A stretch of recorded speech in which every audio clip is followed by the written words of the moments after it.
Lineup tonight, first for the Knoxville Smokies, and manager Lance Reimel. Knoxville comes in at 0-1. Jalen Palmer, he leads it off and is in center field. Batting second at third base, Pedro Ramirez. Hitting third and playing first, Hayden McGeary. B.J. Murray's the designated hitter, and he bats cleanup. Felix Stevens in right field and bats fifth. Ethan Hearn will make his first appearance in the series, and the catcher bats sixth. Batting seventh at second base, Hayden Cantrell. Ed Howard plays shortstop and bats eighth, and Jordan Wogu is the left fielder rounding out the lineup, hitting ninth, with the right-hander Chris Kashmar on the hill. Again for Knoxville and manager Lance Reimel, it's Palmer, Ramirez, and McGeary. Murray, Stevens, Hearn, Cantrell, Howard, Wogu, with the right-hander Kashmar on the mound. Birmingham defensively, DJ Gladney in left. In center field, Jacob Burke and Wilfred Veras in right. At third base, Mario Camilletti, William Bergoya at short, Jacob Gonzalez at second, the first baseman, Michael Turner, the catcher, Omar Narvaez, and on the mound, the left-hander, Hagen Smith. All right, here we go from Birmingham on this 80-degree night, and Smith winds, and the first pitch of the game is low inside, ball one. 1 ball and no strikes. We're underway at 6:39 tonight, 80 degrees here at the ballpark as the pitch to Palmer, and that's foul to the right side. And the count is at 1 ball and 1 strike. So Palmer, Ramirez, and McGeary on what's turned out to be a clear night here in Birmingham, the 1-1, and that's low and in, ball 2. Well, it's very low, and apparently that hit Palmer. I think that got him in his maybe right just above his left foot. So Palmer is hit with a pitch to open the ball game. Says the plate umpire tonight, Tyler Hovack. So he calls, obviously I just mentioned, he calls balls and strikes. Tyler Hovack calls balls and strikes. The umpire at first base is Dylan Hulsey. And the umpire around at third is the crew chief, Jared Dewerson. So now here is Pedro Ramirez, and he takes low inside, ball 1. 1 ball and no strikes to Ramirez, who last night hit in the fifth spot, had 3 hits as he swings and fouls one to the backstop. And the count's at 1 ball and 1 strike. Mentioned the Smokies, managed by Lance Reimel. Second year is Knoxville skipper. He coaches over at third base.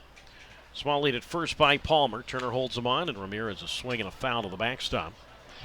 And that moves the count to 1 ball and 2 strikes to Ramirez. So again, 3 for 4 last night was Ramirez. So he had a third of the hits. All 3 hits last night for Ramirez, singles. Second baseman Gonzalez shades the bag. Big hole on the right side of the diamond. And Smith's pitch, strike 3 called, outside corner. And that is his first strikeout at the Double-A level. So Ramirez down on strikes looking, 1 down. And now here is Hayden McGeary. So Hayden against Hagen right here. Hagen Smith, 6'3", 235 pounds, from the Tyler, Texas area, 21 years old, from Bullard, Texas to be exact. Turn throw to first, and Palmer back safely with a dive, with Turner, the first baseman, there to take the throw. So now, when I went over to White Sox camp a little over, about 2 weeks ago, and was talking to a few of the player development folks as the pitch here is up and away for a ball. And the count's at 1 ball and no strikes, and they said, we are going to load Birmingham with arms this year. Well, Noah Schultz and Hagen Smith and Riley Goins, and saw that bullpen last night. Excited to see this staff. His sidestep offering, first base side of the rubber, and that's taken for a strike on the outside corner. And the count to McGeary is at 1 ball and a strike. So Hagen Smith, 4-seam fastball, slider, curveball, and a split finger pitch as he deals from the set, and McGeary takes outside, ball 2. 2 balls and a strike. So Double-A debut, but not a debut for him in the Birmingham area. Recall, 3 years at the University of Arkansas. He pitched in a few SEC tournaments over at the Barons' former home, Hoover Met. 2 balls, 1 strike, the count. And the pitch from the set, McGeary laid on a fastball there, comes up empty, strike 2. And the count's at 2 balls and 2 strikes. No score, top of the first. Birmingham and Knoxville. Mentioned Smith in the SEC tournament and pitching in this area a year ago. There goes Palmer. Pitch taken way outside, and Narvaez can't get a grip on the baseball, and Palmer easily dives into second with a stolen base. Throw was taken by the shortstop, Bergoya, but no chance once the catcher and Narvaez couldn't really get a grip on the ball. So Palmer now at second, and the count to McGeary is at 3 balls and 2 strikes. Second baseman Gonzalez shades the bag. The 3-2 from Smith, and that's inside. Well, scoreboard had 3-2, but I guess it was 2-2. So, all right, we'll go now. Now I will safely say it's 3 balls and 2 strikes. With Palmer at second, no score, top of the first inning. Still plenty of daylight here. Now Palmer takes off for third, and McGeary is swinging a foul to the backstop. And the count holds at 3 balls and 2 strikes. But yeah, the last time Hagen Smith pitched in this area was the SEC tournament last year over at Hoover Med. The 1-1 or the 3-2 pitch McGeary takes, and that is inside ball 4. So a little bit of traffic now on the bases for the Smokies. Palmer holds at second. McGeary will trot down to first. McGeary was 1 for 2 last night with a couple of walks. So he's now walked 3 times in the early part of this series, and now that'll bring up the designated hitter in B.J. Murray. But yeah, Hagen Smith, last time he was in the Birmingham area to pitch, worked 2 innings as a starter in a game against the University of Kentucky, and a Kentucky win in the SEC tournament. But certainly he's pitched in this state. In fact, won a game at Tuscaloosa last year against the Tide. First pitch to Murray, swing and a miss, strike 1. No balls and a strike. And now Palmer takes off for third. Pitch taken for a strike, throw to third, not nearly in time. As he dives into third, throw again from the catcher Narvaez to the third baseman Camilletti. So Jaden Palmer is definitely making his way around the bases. Stolen base. So he steals second, and now steals third. Now the infield is back. They don't really care about a run this early in the game. Runners at first and third. Double play, of course, still intact. Ground ball double play, and a fastball from Smith outside, ball 1. 1 ball and 2 strikes. By the way, you mentioned Palmer now with 2 steals in this inning. Last year, between Double-A Binghamton in the Eastern League and then Brooklyn in the South Atlantic League in the Met system, combined to steal 12 bases. 1-2 on the way is inside, ball 2 to Murray. And the count's at 2 balls and 2 strikes. 2. Murray, who hit second last night, was 1 for 5 with a run scored. Palmer's at third, McGeary's at first, and the pitch, and Murray takes just off the plate. Catcher Narvaez framing that one, but to no avail. And the count moves now to 3 balls and 2 strikes. Mentioned infield looking to turn 2 here. Gonzalez, the second baseman, shades the bag. Turner holds McGeary on at first, so big hole on the right side of the diamond. The 3-2. And that's way inside to the backstop, so not only is that ball 4, but in to score comes Palmer. McGeary goes to second anyway on the walk. That'll be a wild pitch. So the wild pitch scores Palmer. The base on balls moves McGeary to second and Murray to first. So 3 out of the first 4 innings so far, or for 3 of the first 4 batters so far for Knoxville have reached without a hit. There's been a hit by pitch, and been frustrating. Has been a couple of full count walks, and I believe the hit by pitch was with 2 strikes as well. So the pitching coach, John Kovalik, out to talk to Hagen Smith. And you know, last night Kovalik went out and talked to Noah Schultz. I believe it was the 3rd inning, and Schultz had been in trouble and had given up a few runs. And it was the 2nd inning after the first 4 Smokies had reached, and Kovalik went out, talked to Schultz briefly, and the next pitch, or the next batter, hit into a double play. And I asked Kovalik about that before the game. Now it's Stevens And Felix takes down the middle strike, 1-0-1. So it's 1-0 Knoxville. Again, the wild pitch scoring Palmer. But I asked Kovalik, I said, yeah, you went out there, you talked to Schultz, and next thing he gets a double play. The 0-1 on the way, and that's slapped foul up along first, strike two. No balls, 2 strikes. So I normally wouldn't ask necessarily. It could be a private thing, it's discussed on the mound. But Kovalik volunteered. He says, well, the reason I went out and talked to him, I said, that inning, things were just speeding up on him. There were 4 straight hits, and a couple of runs were in, and just things were I went out there just kind of slow the pace, sort of like calling a timeout you'd see in another sport. And Kovalik said whatever I said to him, or that idea worked. He got the double play. As the 0-2 pitch high, ball 1-2. And Kovalik said he didn't really have necessarily a strategic message for him. It was just kind of slow things down. Maybe the same thing here with Smith. The 1-2 and a fastball there, swinging him his strike 3. So both outs in this inning, courtesy of a Hagen Smith strikeout, the Southeast Conference Pitcher of the Year last year, with the University of Arkansas. So 2 down. And now we will see an Alabama native come up, and that is the catcher Ethan Hearn from Mobile. He's up for the first time this year. So McGarry is at second, Murray is at first. 1-0 Knoxville, top of the first, and Smith from the belt delivers, and Hearn takes outside ball 1. So 1 ball and no strikes. But Smith, again, first-round pick by the White Sox last year, 5th pick overall. So last several drafts, we've seen the White Sox take, or within that time, at least 2 of those first-round picks have been left-handed pitchers. Schultz in 22 out of high school in the Chicago area. Smith out of Arkansas, the University of, last year, as he misses inside ball 2 to Hearn. 2 balls, no strikes, with McGarry at second and Murray at first. Outfield around to the right, 1-0 Smokies, and the pitch, and that's taken for a strike on the inside corner. And the count's now at 2 balls and 1 strike, with the second baseman Hayden Cantrell waiting on deck. Now Smith right back, and a fastball, swing and a miss by Hearn, strike 2. 2 balls, 2 strikes. Smith, long, curly brown, kind of brownish blonde hair out of the back of his black cap. And first base side of the rubber comes set. Kicks and delivers, and Hearn swings, and a pop-up foul over the roof to my left. Strike count holds at 2 balls and 2 strikes.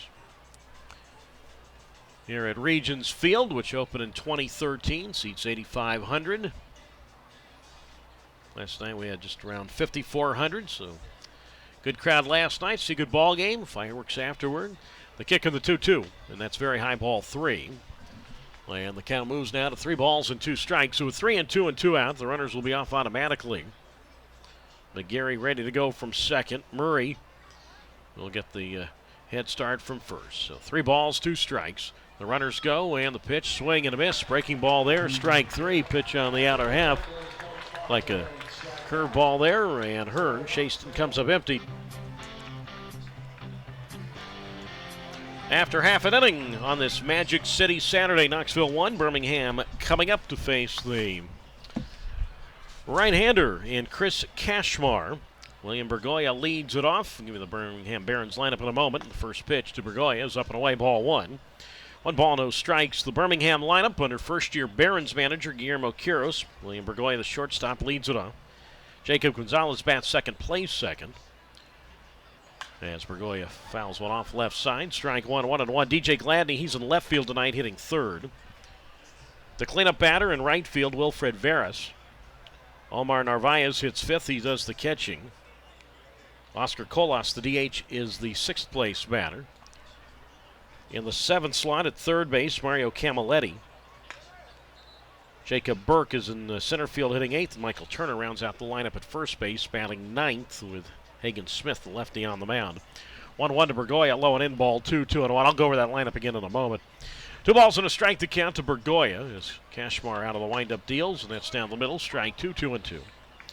So Bergoya, Gonzalez, Gladney, Veras, Narvaez, Colas, Camilletti, Burke, Turner.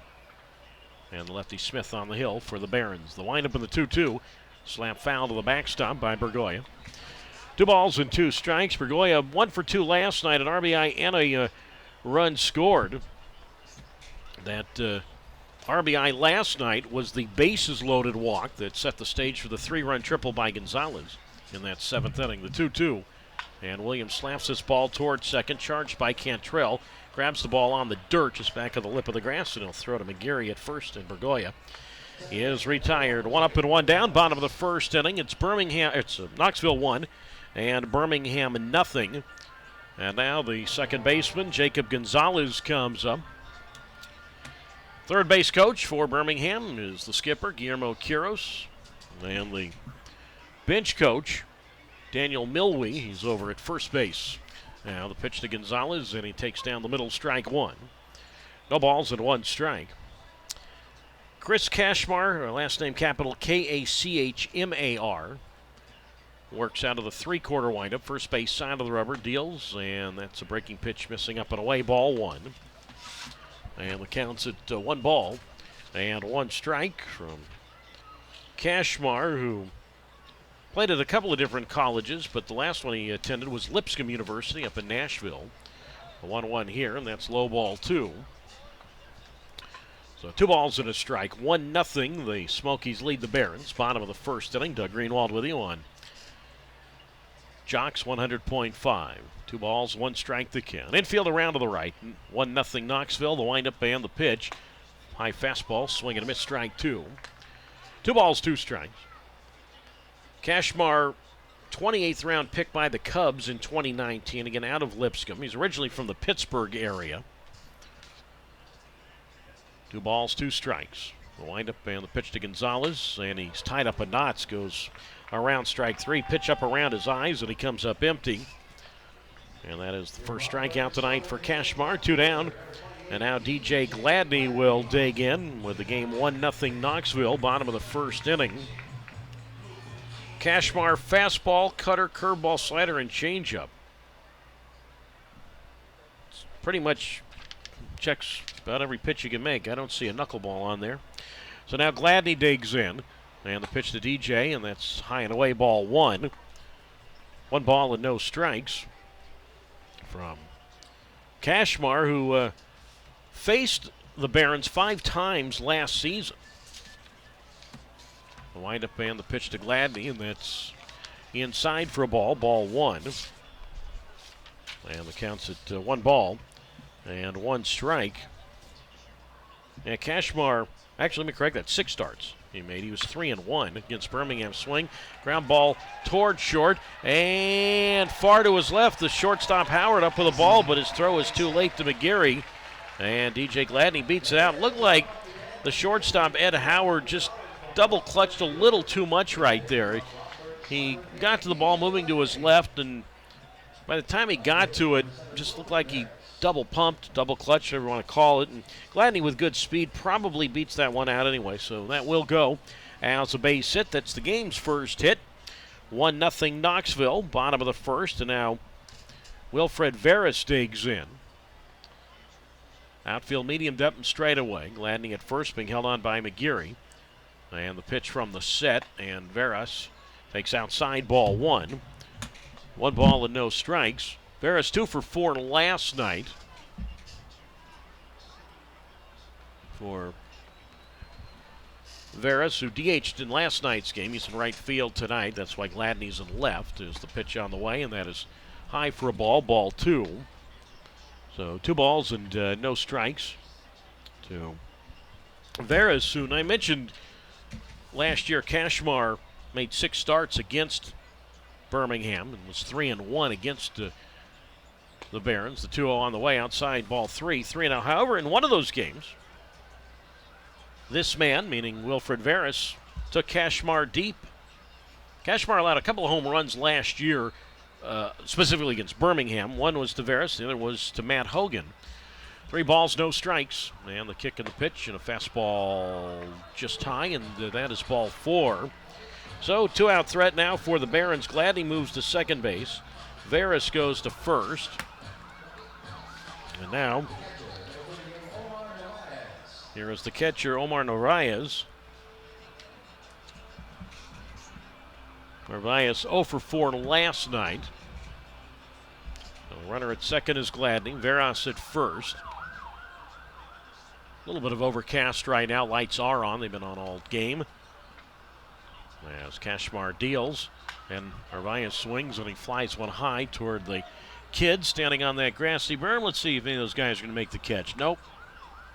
Got about maybe 10 kids down to that little grassy berm down the left field line, but none of them were able to track that one down, at least on the fly. No balls and 1 strike to count with Oscar Colas on deck. Outfielding in medium depth straightaway. And the 0-1 pitch momentarily from Kashmar. Here it is. Inside for a ball, 1-1. Regions Field, 320 down the left field line, 400 to straightaway center, and it's 325 down the right field line. Couple of 12-foot walls. 1 ball, 1 strike pitch, and Narvaez takes inside for a ball. Ball 2, 2-1. 12-foot wall from left field foul pole toward the Knoxville bullpen in left center. And then the right field 12-foot wall goes from the Barons bullpen to the right field foul pole. The rest of the fence 8 feet between the 12-foot walls. The 2-1 on the way, swung on, ground ball just foul down the first base side. By the close call right there made by the first base umpire, Dylan Halsey. No argument from anybody. But that was a close one, folks. Yeah, McGeary back at first. He dived for it, got that gray uniform dirty, but didn't matter. It's foul ball. So 2 balls and 2 strikes the count. So Gladney, an infield hit. He's at second. Veras walked. He's at first. 2 balls, 2 strikes, 2 outs. 1-0 Knoxville. And the pitch. And Narvaez, a big swing and a foul to the backstop. And the count's at 2 balls and 2 strikes. Kashmar mentioned 19 starts last year with then Tennessee. Same franchise talking here, but he, as they said, was 3-1 against Birmingham. His ERA against Birmingham last year was 2.61, so had some good outings against the Barons. 2 on, 2 out. The 2-2 pitch, and Narvaez swings, and he rockets this one right center field, headed for the gap. That's going to get down and go to the lip of the warning track, but this will give Birmingham the lead. Gladney scores. Veras on his way home as well. Each score standing up, and Omar Narvaez a 2-run double, and the Barons grab a 2-1 lead.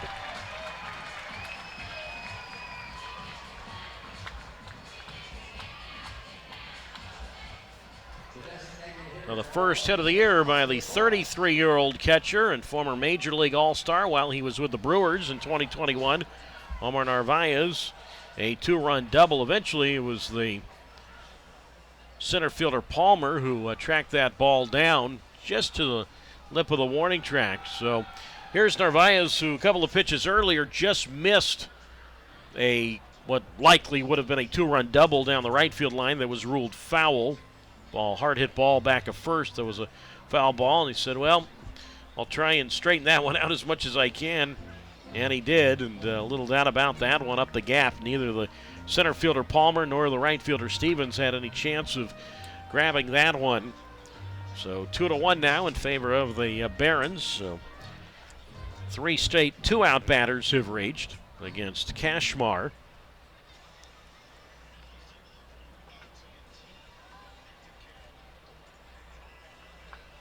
And now it's Colas who the Smokies bullpen, digs in.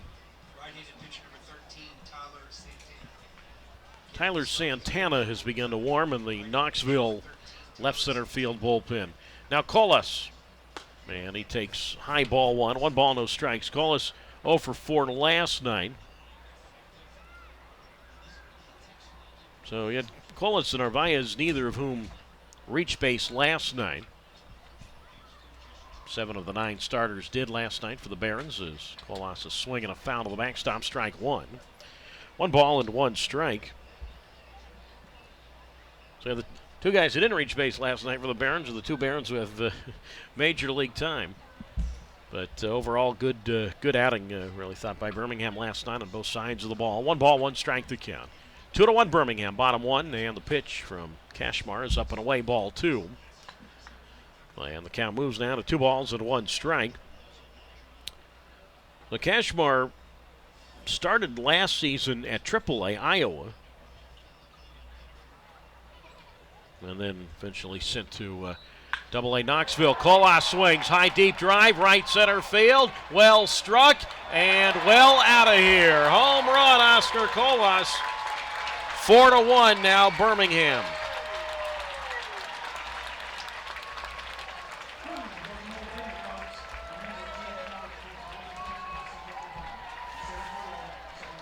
Now the first home run of the year for the Barons comes off the bat of Oscar Colas, who spent time with Charlotte and with the White Sox last year, the 26-year-old native of Havana, Cuba. And almost hit that one to Cuba, no doubt about that. So I was just mentioning the likes of Narvaez and Colas, who didn't reach base last night. Well, they have taken care of that here early tonight. In the case of Colas, he has reached all the bases. Now Camilletti, who certainly reached base last night as he takes a big swing and a foul to the backstop, strike 1. No balls and 1 strike. By the way, Colas last year did not homer in the big leagues with the White Sox. Camilletti 4 for 4 last night as he takes low, ball 1. And the count's at 1 ball and 1 strike. That Colas last year didn't homer at all. Didn't have a lot of playing time last season, did Colas. The 1 ball, 1 strike pitch. And that's up and away, ball 2. So 2 balls and 1 strike. So Colas, 14 home runs with Birmingham in 2022. And now homers tonight as the pitch on the way, and Camilletti takes a strike on the inside corner. 1 ball and 2 strikes the count. 4 for 4 last night, and he swings and a foul to the backstop. So 1 ball and 2 strikes. So as I've talked about this before, you know, yeah, he's batting 1,000, but he really should be batting 4,000. I mean, he's 4 for 4. So I'm going to say he's batting 4,000. 4-1 Barons. Kashmar deals, and Camilletti a swing and a foul at the plate. And the count remains at 1 ball and 2 strikes. So I looked it up. Mario Camilletti, 4 hits last night. Been a long time since a Baron had 4 hits on opening night. Tell you who was the last one to do it in a moment. The 1-2 here, high ball 2-2-2. So the last Baron prior to Camilletti to have a 4-hit opening night, got to go back to 2009 against Chattanooga. Gordon Beckham, the last Baron in an opening game to have 4 hits. And then Camilletti adds to that list. 4-1 Birmingham, bottom of the first. Kashmar again, first base side of the rubber. Lines and the pitch. Swing and a miss, strike 3. And Camilletti is retired. So now he goes from batting 4,000, let's see now, to batting 800 on the year. So he will not bat 1,000 this season. I actually wasn't booking that to happen, folks. Alabama Power is a proud supporter of the Birmingham Barons. Micah. Top of the second inning we go. 4-1 Birmingham. Hayden Cantrell has taken the first 2 pitches for balls from Hagen Smith, who deals, and Cantrell takes up and away, ball 3. So 3 balls and no strikes. So it's Cantrell, Howard, and Wogu, bottom third of the Knoxville order. 4-1 Barons, top of the second, as Smith comes right back, and Cantrell takes low, ball 4. Third walk issued by Smith, and not what he wanted to do, a walk to the leadoff man, and Cantrell, who had a 2-run single in the second inning last night, which got the scoring underway. And now it's Ed Howard, the shortstop, who comes up. The Chicago native and Howard, and Smith delivers, and Howard is swing and miss at a breaking ball, strike 1. And the count's at no balls and 1 strike to Howard, who was 0 for 3 last night with a walk. Cantrell at first, a small lead being held on by Turner. And the pitch on the way, and that's inside, ball 1. So 1 ball and 1 strike to count to Howard. And right back home. That's a strike called on the outside corner.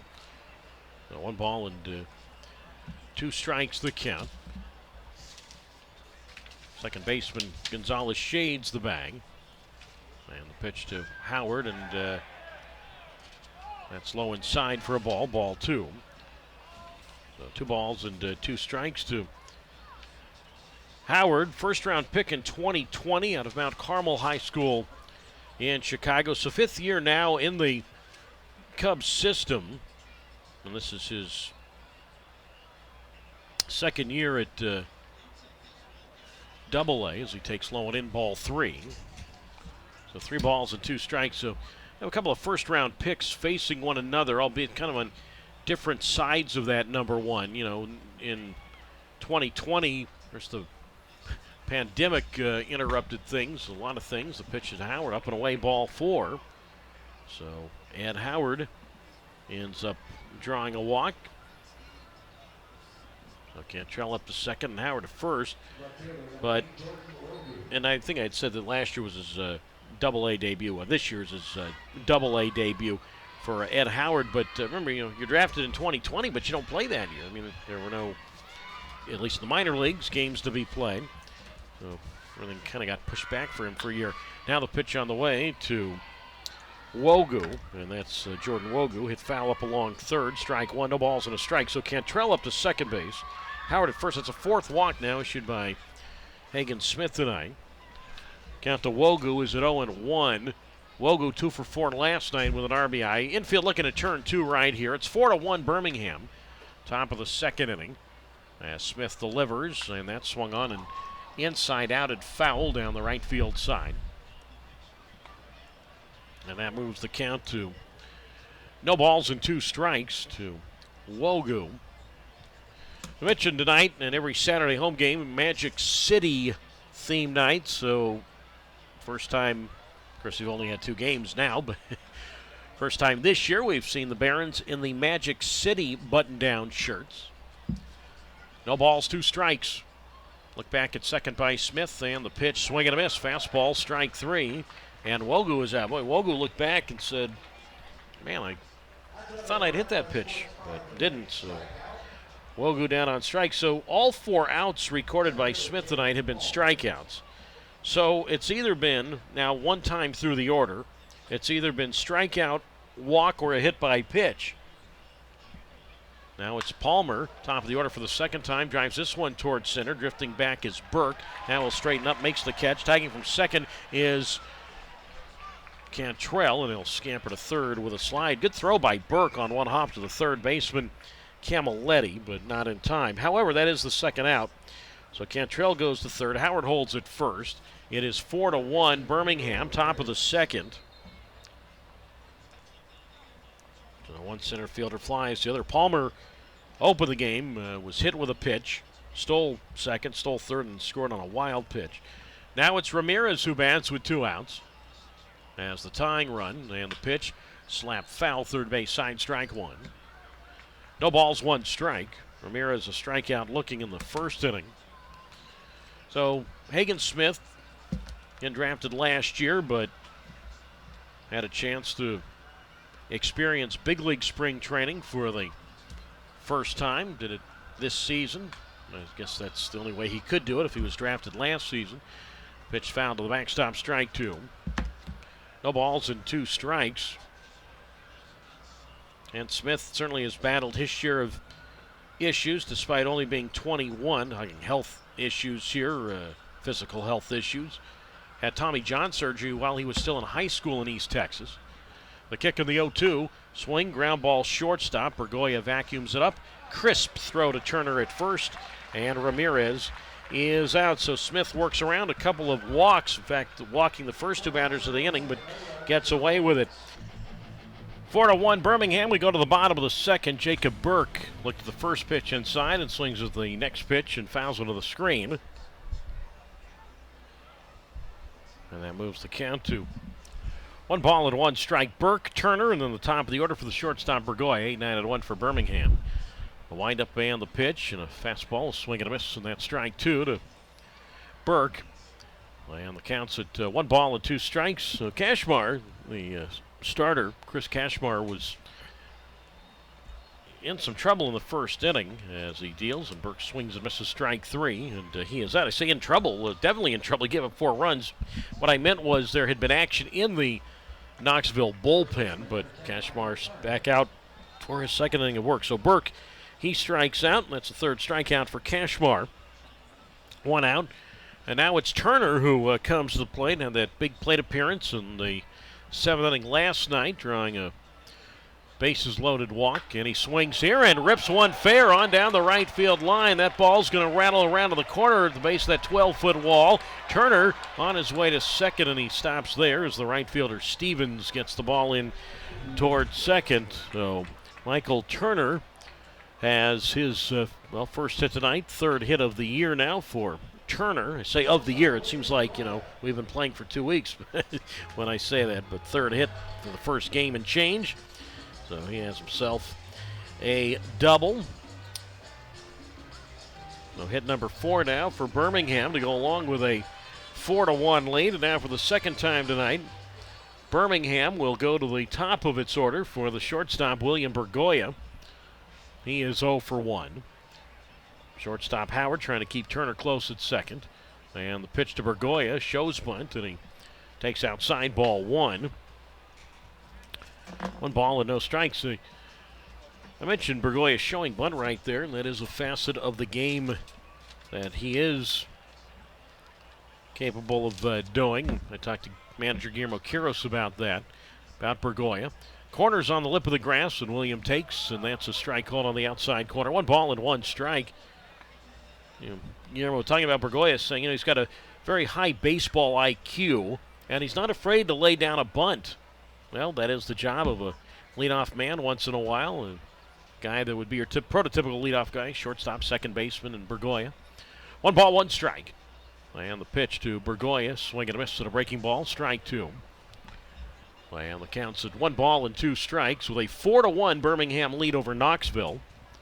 Second inning, bottom half. Doug Greenwald with you on Jocks 100.5. Want to say hello to our board op John working tonight. The 1-2 pitch, and that's inside, ball 2. And the count's now at 2 balls and 2 strikes. But I touched on this last night. It was really during that 5-run inning. But Guillermo Quiros saying how big an impact Bergoya had at big league spring this year. Turner leads at second. The 2-2 from Cashmar. Swing and a miss. Fastball in the outer half of the plate. Strike 3. And Bergoya is out. 4th strikeout for Cashmar. 2 down. Second inning. Bottom half. 4-1 Birmingham. And now Jacob Gonzalez will come up. I just finished my thought on Bergoya. Not thought, but thing about Bergoya. His father, William, played in the big leagues with the Reds. And again, I covered his dad when his dad played in the Giant system, AAA with Fresno, 2007. And Guillermo's saying, Bergoya, meaning the Barons Bergoya, great baseball IQ. Well, understandably, his dad played at the highest level. Now Gonzalez, and he swings and misses strike 1. And the count's at 0 balls and 1 strike to Gonzalez, who was the first strikeout victim of Cashmar. Turner at second, and Gonzalez looks inside, ball 1. 1 ball, 1 strike. So Gonzalez mentioned that 3-run triple last night. I talked to him before the game tonight. I said, did you think 3 right off the bat? He said, no, because I thought it was going to be a double. And then right when I approached second base, I said, I got a good shot at 3. And he did. The kick on the 1-1. And Jacob takes strike 2 on the outside corner. Well, the count moves now to 1 ball and 2 strikes. So Gonzalez, third baseman Ramirez, back of the bag and well off the line. Big hole out at right center. 1 ball, 2 strikes, 2 outs. And the pitch, swing and a miss. Gonzalez goes down for that. Breaking ball comes up empty. Pitch was in the dirt, so the catcher Hearn up with it. We go to inning number 3 tonight from Regents Field in downtown Birmingham, and a 4-1 Birmingham lead over Knoxville. Hayden McGarry to lead it off. It'll be McGarry, Murray, and Stevens, 3, 4, and 5 to face Hagen Smith, who was out of the windup in the first pitch to the right-handed batting. McGarry is taken for a strike on the inside corner. No balls and 1 strike to count to McGarry, back for his second year with the Smokies as the big right-handed batter takes outside ball 1. 1 ball and 1 strike. McGarry, 6'5", 235 pounds, 25 years old, out of Phoenix. Smith delivers, and that's down the middle, strike 2. And the count's now at 1 ball and 2 strikes from Hagen Smith, Southeast Conference Pitcher of the Year. Just about every other accolade you'll find at Arkansas. As McGarry swings and misses, fastball in the outer half of the plate, strike 3. And McGarry is out. It's 5th strikeout now for Hagen Smith, 1 down. And now B.J. Murray comes up.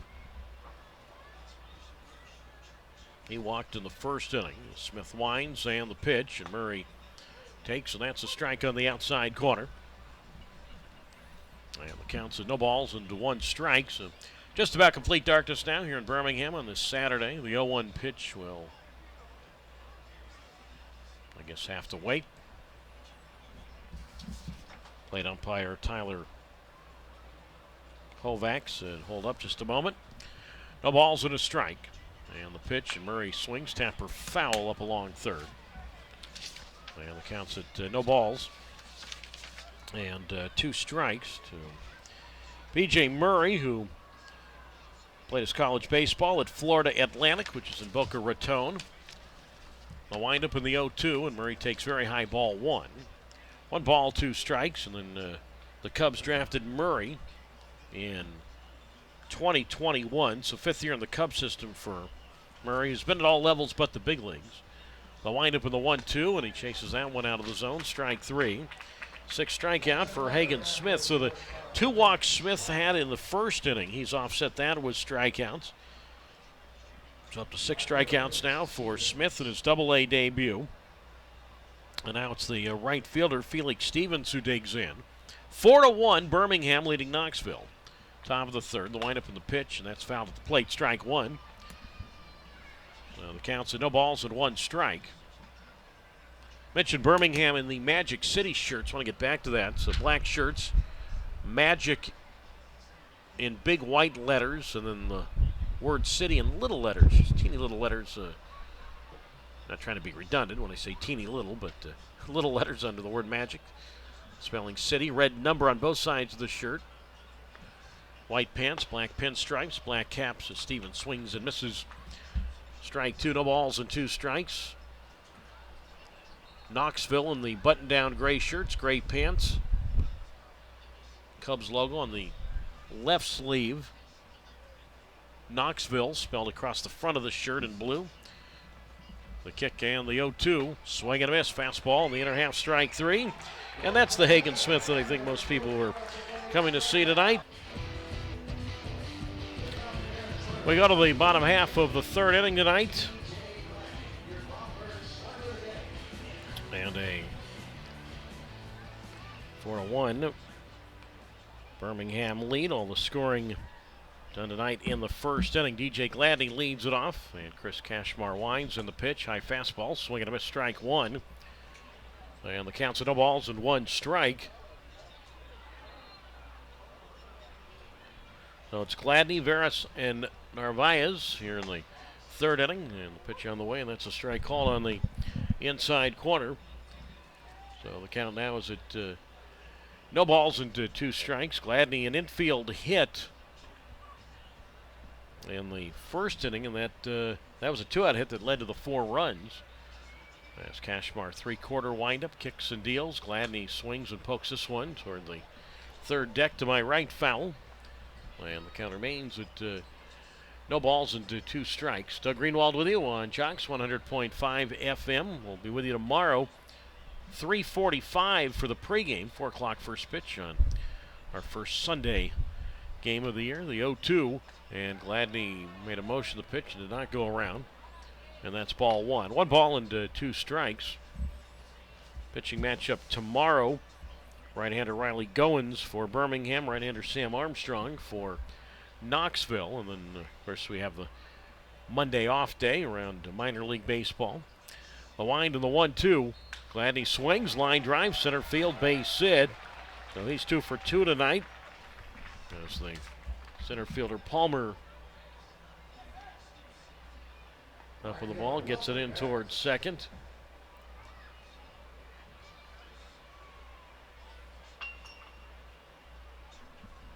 It's hit number 5 now for the Barons. So now Veras, who walked and he scored on the 2-run double by Narvaez, he comes up. Gladney at first, decent speed. Small lead being held on by McGarry. And the pitch swing and a chopper toward the second base bag. Cantrell, the second baseman, right there to step on second for 1 and throws to McGarry at first for 2. And just like that, double play. So 4-3 on the double play. Very convenient right there. Cantrell, the ball was hit right toward the second base bag. So Cantrell was right there near the bag and just said, thank you very much. I'll step on second. And easily on to first. So 2 out. And, well, not literally 2 up and 2 down, but 2 men have come up and now 2 are out. And now it's Narvaez, a 2-run double in the first inning. And Cashmore back out of the windup deals, and Narvaez takes, and that's low inside, ball 1. And the count's at 1 ball and no strikes. So Narvaez, Cashmore right back. Narvaez swings and a foul to the screen. So the count's at no balls and 2 strikes. Mentioned Narvaez, who played 13 games for Birmingham in 2016. 3-quarter windup by Cashmore and the pitch. Narvaez check swing, and ball's going to find itself in the left field for a base hit. So Narvaez is like, well, I didn't mean to, but I'll take it. Left fielder Wogu up with the ball, gets it in towards short. So Narvaez now 2 for 2 tonight. 6 hits for the Barons, who have a 4-1 advantage over the Smokies. And now Oscar Colas comes up. Well, anyway, I was talking about Narvaez, 9 years between stints with Birmingham, and I have no idea if there's ever been a Baron that has gone 9 years between being on the Barons roster. Colas swings here, drives one deep toward left. Wogu twisting and turning, goes back, and he hauls it down. Great play there by the left fielder, Jordan Wogu, out toward the... On we go to the top half of the 4th inning. And the Birmingham Barons have a 4-1 lead. Doug Greenwald with you on Jocks 100.5 FM. And the first pitch on the way to Ethan Hearn is outside, ball 1. And the count's at 1 ball and no strikes. Right back home, Hagen Smith, and that's a strike called on the outside corner. So quickly 0-2 Hearn, Cantrell, and Howard. 6, 7, and 8. The 1-1 on the way. Low ball 2.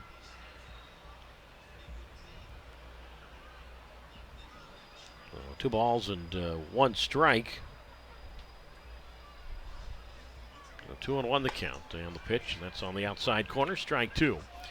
So 2 balls and 2 strikes now to Hearn, who was a 6th round pick by the Cubs in 2019 out of Mobile Christian High School. Talked to him before the game tonight as Smith deals, and Hearn takes up and away, ball 3. So 3 balls and 2 strikes. And I asked Hearn, I said, well, obviously you're in state. 3-2 pitch. Strike 3 called outside corner, and Hearn down on strikes for the 2nd time. That's now 4 straight strikeouts by Smith, and 8 in the game now for Hagen Smith. Has now set down the last 7. And now here's Cantrell. Anyway, Ethan Hearn, I asked him how much time he'd spent in Birmingham, being from Mobile. As the pitch on the way to Cantrell's a strike on the outside corner. No balls, 1 strike. And he said not a lot. He said he'd been through here a little bit, the kick in the 0-1, and that's down the middle, strike 2, 0-2. He told me that, Hearn told me that his mother was or is a hairdresser and would sometimes have events up here in Birmingham, so she would spend some time. 0-2, swing and a miss, strike 3. 3 quick pitches against Cantrell, and he comes up empty. Now 5 straight strikeouts for Smith, and he's up to 9 punch-outs in this one. 4-1 Birmingham, top of the 4th, leading Knoxville. And now Ed Howard bats against Hagen Smith and keeps right on going, and Howard swinging a foul to the screen. No balls, 1 strike, but yeah, anyway, Hearn said that hadn't really spent a whole lot of time in Birmingham. It's the first time that he has ever been to this ballpark, or at least last night was. The 0-1 is inside for a ball. And the count's at 1 ball and 1 strike. Howard was the last Smoky to reach base. The 1-1 here, swing and miss fastball. Strike 2, 1 ball and 2 strikes. I mentioned 8 in a row now set down by Smith. 1 ball, 2 strikes the count with Wogu on deck. 4-1 Barons, the kick on the 1-2. Swing and a miss, strike 3, breaking pitch down and in. He is out. 10 strikeouts for Hagen Smith. 6 straight strikeouts for Smith. We head to the bottom half of the 4th inning tonight at a 4-1 advantage for the Birmingham Barons over the Knoxville Smokies. This is Doug Greenwald. You're listening to Birmingham Barons baseball on 100.5 Jocks.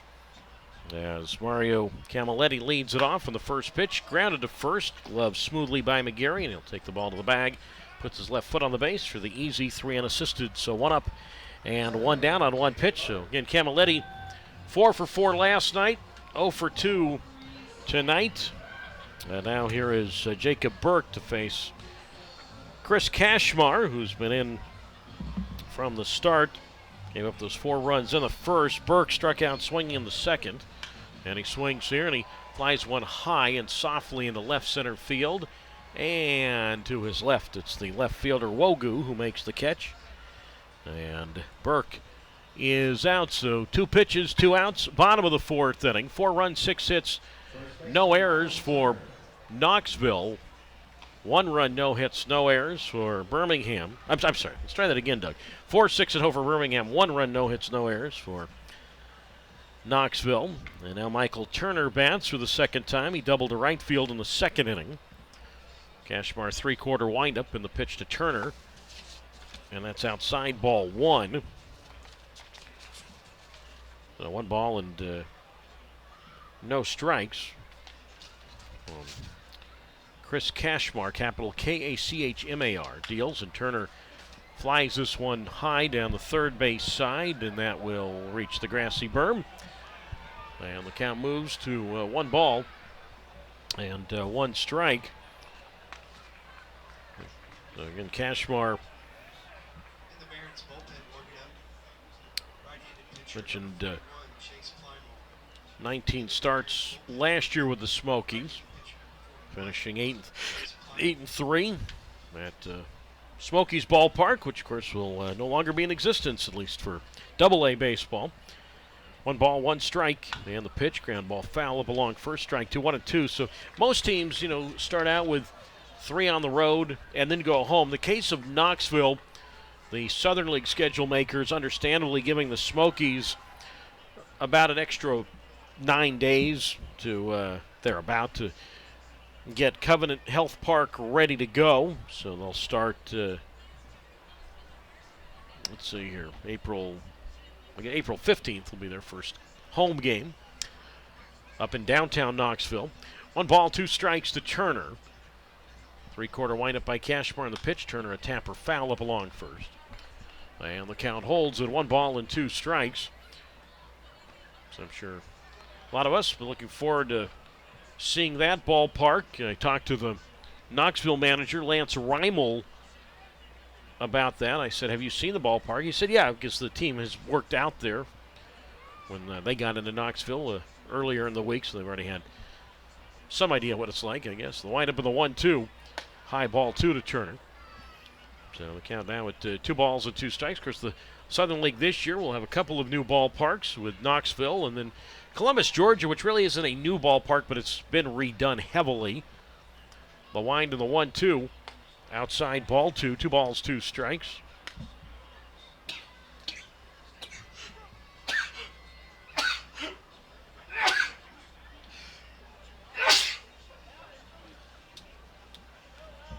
Two balls and 2 strikes the count. Kashmar delivered three-quarter windup and the pitch, and that's low and in ball I guess it's ball 4. Scoreboard had, I knew it wasn't 1 and 2. I thought it might have been 2 and 2, but it's ball 4. So Turner is on base for the second time tonight. And now for the third time this evening, Birmingham will go to the top of its order for the shortstop in William Bergoya. He is 0 for 2. He's grounded to second, and he has struck out swinging. Third baseman Ramirez even with the bag and well off the line. And the pitch from the set, Bergoya takes, and that's low inside, ball 1. And the count's at 1 ball and no strikes with a 4-1 Birmingham advantage. There is action in the Birmingham bullpen. So it looks like it will be all for Hagen Smith tonight. 1 ball, no strikes. Turned throw to first and back safely with a dive is Turner, with McGarry taking the throw. Trying to see who that is out there. But anyway, the Barons do have action. But anyway, we're talking about the ballpark in Columbus, Georgia, as Bergoya tapper foul at the plate. 1 ball, 1 strike. It's this ballpark there has been around for I think since the 30s, but it has undergone a significant facelift, almost to the point where it's new. So the Braves AA, the Klingstones, will tee it up there next week. 1 ball, 1 strike pitch. And Bergoya takes a fastball, strike 2 called on the outside corner, 1 and 2. So there will be some new stadiums in the league. Of course, next year, Chattanooga is on track to get a new stadium. So 1 ball, 2 strikes, the count with 2 out. A 4-1 Birmingham lead, bottom half of the 4th inning. Kashmar ready to go from the belt. Big hole out in right center. Delivers, and Bergoya swings defensive 2-strike swing and a foul to the backstop.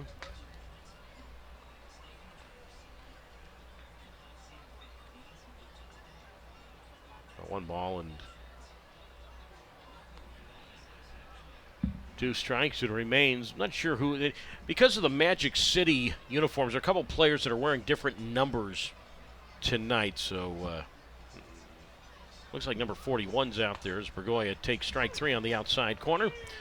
And he is down on strikes for the second time tonight. On we go to the 5th inning, and the Barons have a 4-1 lead over the Smokies. Doug Greenwald with you on 100.5 Jocks. And Chase Plymel, who was a late add to the roster literally yesterday.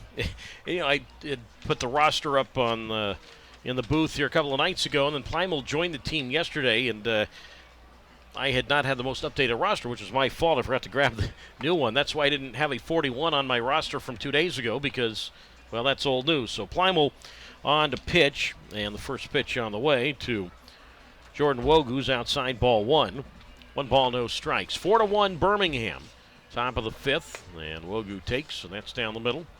1 ball, 1 strike. So Chase Plymel, capital Plymell, 6'4", 205 pounds, 26 years old, from Nevada, Missouri. Makes the 1-1 from the set, and Wogu went around. Pitch on the other half of the plate, strike 2. 1 ball and 2 strikes. So I think all in all, a pretty good AA/Birmingham debut tonight for Hagen Smith. 1 ball, 2 strikes the count to Wogu. Struck out swinging his last time, and he pops one up foul over the roof right side. And the count remains at 1 ball and 2 strikes. So it's Wogu, and the top of the Knoxville order for the center fielder Palmer and Ramirez, 9-1 and 2. 1 ball, 2 strike pitch, and Wogu swings, and he pops this one up.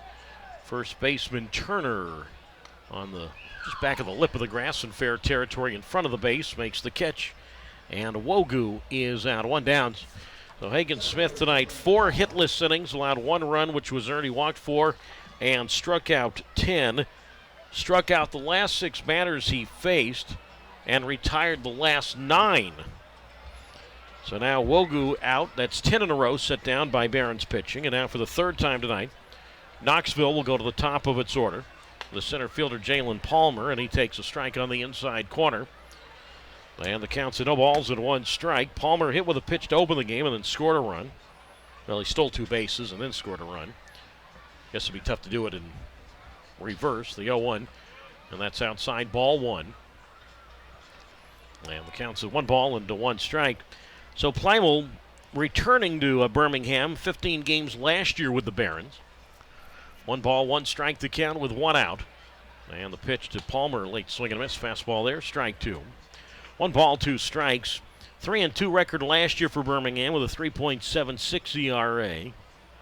For Plymouth, who each of the last 2 seasons has been in 15 Barons games. The 1-2, and that's flied high to right field. Veras back a few steps, now comes in a few, and plenty of room out there to make the catch. And Palmer now hitless in 2 official at-bats tonight, so 2 down. In the top of the 5th inning, and a 4-1 Birmingham lead over Knoxville. And here is the third baseman, Pedro Ramirez. So, yeah, Plymouth, I guess, consistent. And as I mentioned, just joined the Barons in time for opening night last night. Now Ramirez, and he takes low ball 1-1-0. So you're looking at, Plymouth stats, you're thinking, well, wait a minute, how's it possible he's been in a game already when, he didn't pitch last night, and last night was the opener. I'm like, what's going on here? 1 ball, no strike pitch, and that swung on and popped up into foul ground. Camilletti a long way to go for it, and the ball lands on the warning track and bounces foul. 1 ball and 1 strike. Well, remember, AAA starts 1 week ahead of AA and the 2 single-A levels. So Plymouth began the year at AAA Charlotte, so they got a little bit of a head start, did the Knights. So he already has 1 game of minor league time this year under his belt for Plymouth, and went to college at a very good Division II baseball program, Central Missouri. The 1-1 here, and that swung on, and that's flied toward left center field, and it's going to be the center fielder, Burke, making the catch. Boy, he was yelling at the left fielder, Gladney. He's like, hey, man, I got it, even though I think Gladney had the better angle on it, but the center fielder, Jacob Burke. Halfway done, on to the bottom of the 5th inning, 4-1. Birmingham out in front. Tyler Santana, the new Knoxville pitcher, and the first pitch on the way to Jacob Gonzalez is outside, ball 1. 1 ball, no strikes. Batters 2, 3, and 4 for the Barons here in the home half of the 5th inning. Gonzalez, Gladney, and Veras to face the Miami native Santana, who winds in the 1-0. And that's down the middle for a strike. 1 ball, 1 strike. So Chris Cashmar tonight for Knoxville, the starter, 4 innings, 6 hits, 4 runs all earned. 2 walks, 6 strikeouts, allowed 1 home run. The kick in the 1-1 pitch. Swung on, Gonzalez, line drive, center field, base hit. Crisp line drive single there by Gonzalez, who has his first hit tonight as the center fielder Palmer gets the ball in toward second. 7 hits for the Barons, who have a 4-1 lead.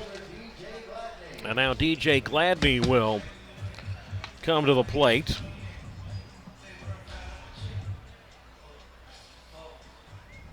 He is 2 for 2, a couple of singles and a run scored. Santana from the set. First base side of the rubber, kicks and delivers, and that's down the middle for a strike. No balls and 1 strike. Santana, 6'1", 205 pounds. Mentioned born in Miami, grew up in that area, but went to college at Jacksonville University. 0-1 on the way, and that swung on, and that's fouled at the plate. Strike 2. So no balls and 2 strikes. This is the AA debut for Santana, who spent all of last year at High A South Bend for the Cubs, was 5-3 with a 5.43 earned run average. No balls, 2 strikes the count. Small lead at first by Gonzalez, being held on by McGeary, and Tyler Santana back home. And that's low, and now taken out for second, Gonzalez, and the throw down is in time. And out with a dive is Gonzalez. The throw from the catcher Hearn to the second baseman Cantrell. And Gonzalez is erased. So Gonzalez, a little bit of hesitation there. Did not take off right on the pitch. And then decided, well, I'm going to chance it. Ball ended up right in front of the catcher Hearn, who eventually threw out Gonzalez, one out, nobody on. The count to Gladney's at 1-2, and he takes in the dirt ball 2. So 2 balls and 2 strikes. That'll should go as a put out. I believe it will, as opposed to a caught stealing.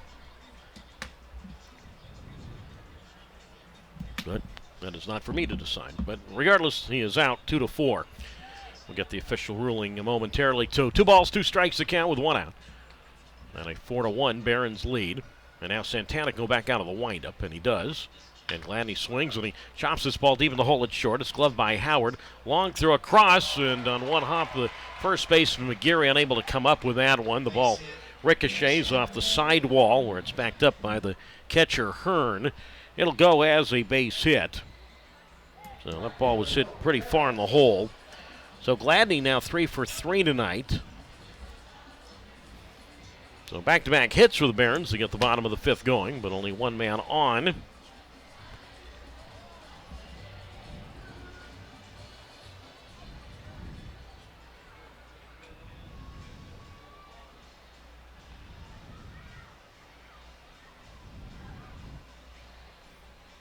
And now it's Veras, who's 0 for 1 with a walk and a run scored. And the pitch on the way to Veras, and that's down the middle, strike 1.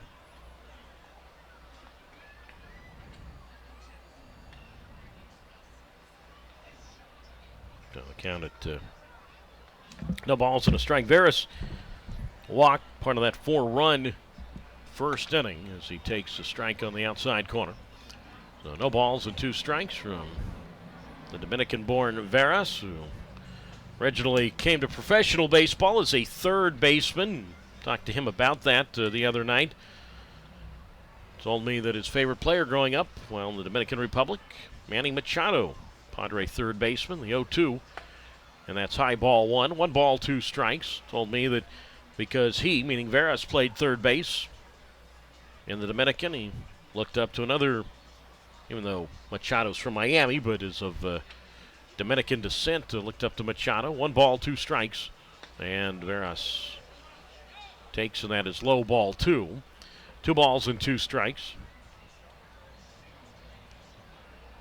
It's always fun to, ask players, hey, who's your favorite player growing up? I like more so asking guys that question who are from Latin America, where there is no Major League Baseball. Where you can't just, get in the car and easy enough and head to a big league game, and how close it's followed on TV or radio down there. The 2-2 pitch, and Veras reaches for this one, and he pops it up foul over the roof right side. 2 balls, 2 strikes, with Birmingham leading Knoxville 4-1 here in the 5th inning. So Guillermo Quiros, for example, the Barons manager, wears number 24. I said, you wear 24 for anybody? And he said, yeah, because my favorite player growing up was Ken Griffey Jr. 2 balls, 2 strikes, 1 out. And Santana deals. Veras is swinging a miss to the breaking pitch, strike 3. And he is down on strikes. That's the first strikeout at the Double-A level for Tyler Santana. So 2 down.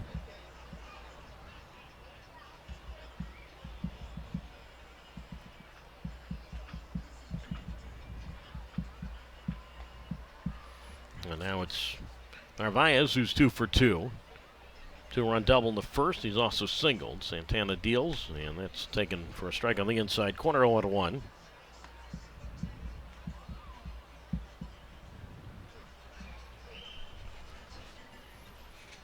So no balls and 1 strike to count. Third baseman and Ramirez back of the bag, well off the line. And Santana deals, and that's off the glove of the catcher Hearn. That will pop to the backstop. He has to go track it down.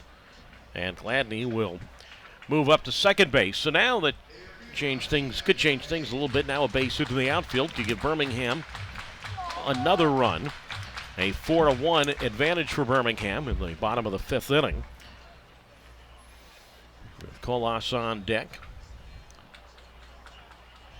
See some folks out on that grassy berm in right center. Great night to be out here at Regions Field. The pitch on the way, and Narvaez is swing and a miss. Pitch on the other half. 1 ball and 2 strikes. Obviously being new here to this ballpark and this area, even though I'd been here once as a fan. I've been taking a lot of pictures of the stadium and texting them to folks all around the country, many of whom have not been here, and everyone boasts about these pictures, not of my picture of taking ability, but of the ballpark, that is. Pitch on the way is high ball 2. 2 balls and 2 strikes. And no doubt about it. It's fun to show off beautiful ballparks like this. 2 balls, 2 strikes to count with 2 out. So Gladney at second base. All the scoring done in the first inning tonight. The 2-2 here. And Narvaez swings and he pops this one up foul, third base side and out of play. So 2 balls and 2 strikes. By the way, that mentioned Gladney moved to second, officially now ruled a passed ball. And want to go back, Gonzalez was officially ruled out on a putout, trying to go first to second. So what would have been a wild pitch if Gonzalez had reached second, but he was out.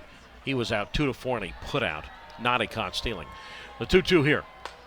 And that's outside ball 3. So 3 balls and 2 strikes. With, again, Colas on deck.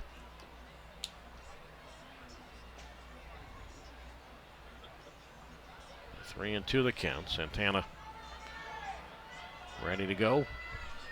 And the 3-2 pitch swung on by Narvaez, and that's driven towards center, but Palmer has a beat, drifting back a few feet, and he's got it. Narvaez out for the first time tonight. 2 hits, 1 left after 5. From Birmingham, it's Birmingham 4, Knoxville 1. Hey, Barons fans, it's time for the Southern Immediate Care Injury Report.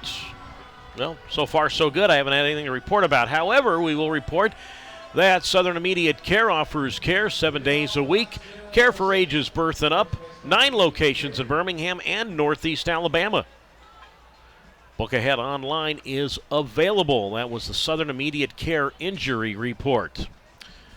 Hayden McGarry leads it off as we start the 6th inning. McGarry, Murray, and Stevens. 3, 4, and 5 to face Plymel. Came on last inning in the first pitch to McGarry, and that's down the middle, strike 1.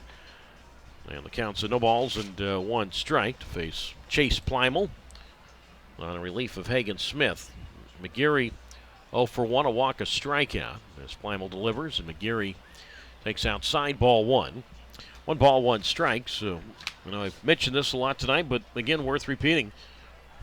Last night, the last 13 Smokies were retired. Yes, like literally retired in order. And I'll talk about why I mentioned that in a moment. The 1-1 here, fastball, swinging a foul tip into the glove of the catcher Narvaez. Strike 2, 1 and 2. At the moment, 12 in a row have been retired by Birmingham pitching. So 13 Smokies gone in order last night, 12 at the moment tonight. You might not see that all year in terms of back-to-back games. That big of an amount. The 1-2 pitch, high outside ball 2. 2 balls, 2 strikes. Sometimes, I understand, not every fan, probably most fans aren't going to come here or anywhere in baseball, come and keep score. The 2-2 swing. Ground ball toward third. Camilletti to his left, up with it, and he will throw to Turner at first. McGarry is out. So now, back-to-back nights, Barons pitching have retired 13 straight Smokies. So back-to-back nights. To start the season, the Barons have had half a perfect game in each of those. So now it's B.J. Murray who digs in. He's walked. He is struck out swinging. And Plymel delivers, and Murray goes around. The pitch around a shoe-top, strike 1. And the count's at no balls and 1 strike. But how about Hagen Smith tonight? 10 strikeouts. And in the last 6 batters he faced, he struck out.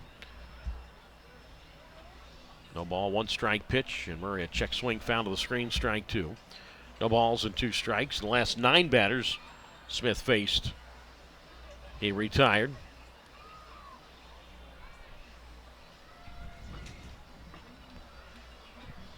So Noah Schultz, Hagen Smith have combined to strike out 15 in terms of the starting pitchers. The 0-2 to Murray, and that's up and away, ball one.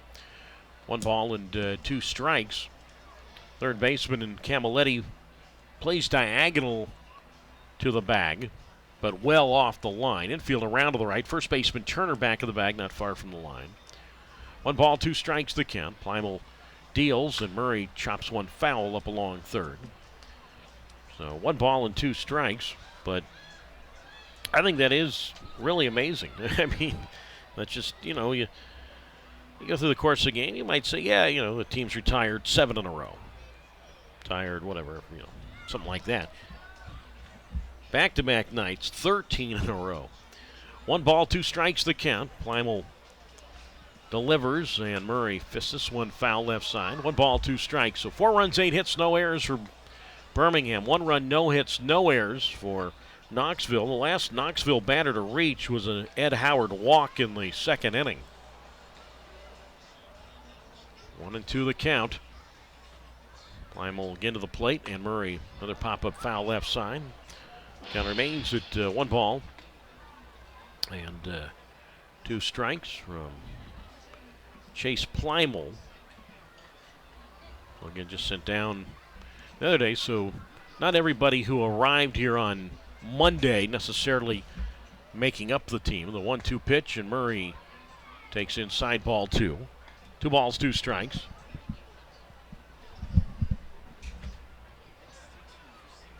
In other words, a few players arrived on Monday, and then they were told they were either sent to Charlotte or sent to Winston-Salem. 2 balls, 2 strike pitch. And Murray swings, and he flies this one high to right field. Veras waiting for the baseball, looking into the Alabama night, and he makes the catch, and Murray is out. So, all right, 13 in a row set down last night. Try and do better than that, and the Barons have tonight, and that's 14 in a row set down by the Barons. So that's more than half a perfect game now. And now it's Stevens who comes up. And Felix Stevens, Cuban native, he is 0 for 2. He has struck out swinging twice. As Chase Plimal kicks and delivers, and Stevens is swinging a foul to the backstop, strike 1. No balls and 1 strike. Plimal originally from Sedalia, Missouri. That's in the southeast part of the state. No ball, 1 strike pitch. And Stevens swings, chopper up along third, foul, strike 2. So no balls and 2 strikes. So this year began the season at Charlotte. 1 game this year for the Knights. And last year, really, for the most part, half and half between AAA Charlotte and AA Birmingham. No balls, 2 strikes the count to Stevens with Hearn on deck. And the pitch to Stevens, and that's low outside. Waste pitch there, ball 1. 1 ball and 2 strikes. Again, 4 o'clock start here tomorrow. So if the weather cooperates, and a little rain before the game tonight. 1 ball, 2 strikes the count. 4-1 Barons leading the Smokies. Top 6 and the 1-2. Swing and a miss, strike 3. Fastball in the outer half. Stevens strikes out swinging for the 3rd time tonight. 2 perfect innings for Plimal, and that is his first strikeout this year with Birmingham. Heading to the bottom of the 6th inning from Birmingham, Alabama, it is 4-1 in favor of the Birmingham Barons over the Knoxville Smokies. Doug Greenwald with you on 100.5 Jocks. A little wind gust right there. It'll be Oscar Colas to lead it off. Colas, Camilletti, and Burke 6, 7, 8 to face Tyler Santana, who kicks and delivers, and Colas runs up to bunt and bunts through the pitch, strike 1. And the count's no balls and 1 strike. Colas 2-run homer in the 1st inning. White pants up to his knees for Colas, who again is here because he was not claimed to anybody. Swings and low liner, and it eats up the shortstop. Howard who tried to backhand that ball, and the ball caroms off his glove in the shallow left. It'll go as a base hit for Colas, who's now 2 for 3. 3rd hit allowed by Santana. 9 hits now for Birmingham. But yeah, Colas designated for assignment. Nobody claimed him, and Oscar ends up here in Double-A. And I talked to Guillermo Quiros about Colas, and Guillermo said, I don't really know him. I've never managed him, and of course Colas really is on his way down, having been in the big leagues on and off the last couple of years. Now it's Camilletti, and he takes outside from Santana, ball one. So 1 ball and no strikes. Camilletti hitless in 2 tries. And the pitch, and Camilletti takes, and that's off the plate for a ball. So scoreboard has 1 ball and no strikes. Mentioned Camilletti, 4 hits last night in the opener. Want to know the count. 4-1 Barons, and the pitch Camilletti takes inside ball 2. 2 balls, no strikes. Camilletti was not his first 4-hit game as a pro, or a game of at least 4 hits as a pro. The count is a 2-0. Santana deals and Camilletti takes, and that's a strike on the outside corner. 2 balls, 1 strike. Camilletti had a 5-hit game with Kannapolis a couple of years ago in low A. 2 balls, 1 strike. Colas dancing off first, and the pitch, and that swung on, and Camilletti flies this one to center. Palmer drifting back, and plenty of real estate there. He makes the catch. Camilletti now for 3 tonight. 1 out. Colas holds at first base. The score holds 4-1 Birmingham, leading Knoxville. And now here is the center fielder in Jordan Burke. But Camilletti, July 23rd of 2 years ago, had a 5-for-7 game. Kannapolis at Carolina in the Sally League had 5 RBIs in that game, including a home run. Now Burke bats, he's 0 for 2, and he flies this one to right field. Stevens comes hustling in, and he'll be there to make the catch. 2 out. Burke hitless in 3 tries tonight. 4-1 Birmingham over Knoxville, 6th inning, bottom half. And now Michael Turner will come to the plate. And then Camilletti, also with Kannapolis, June 30th of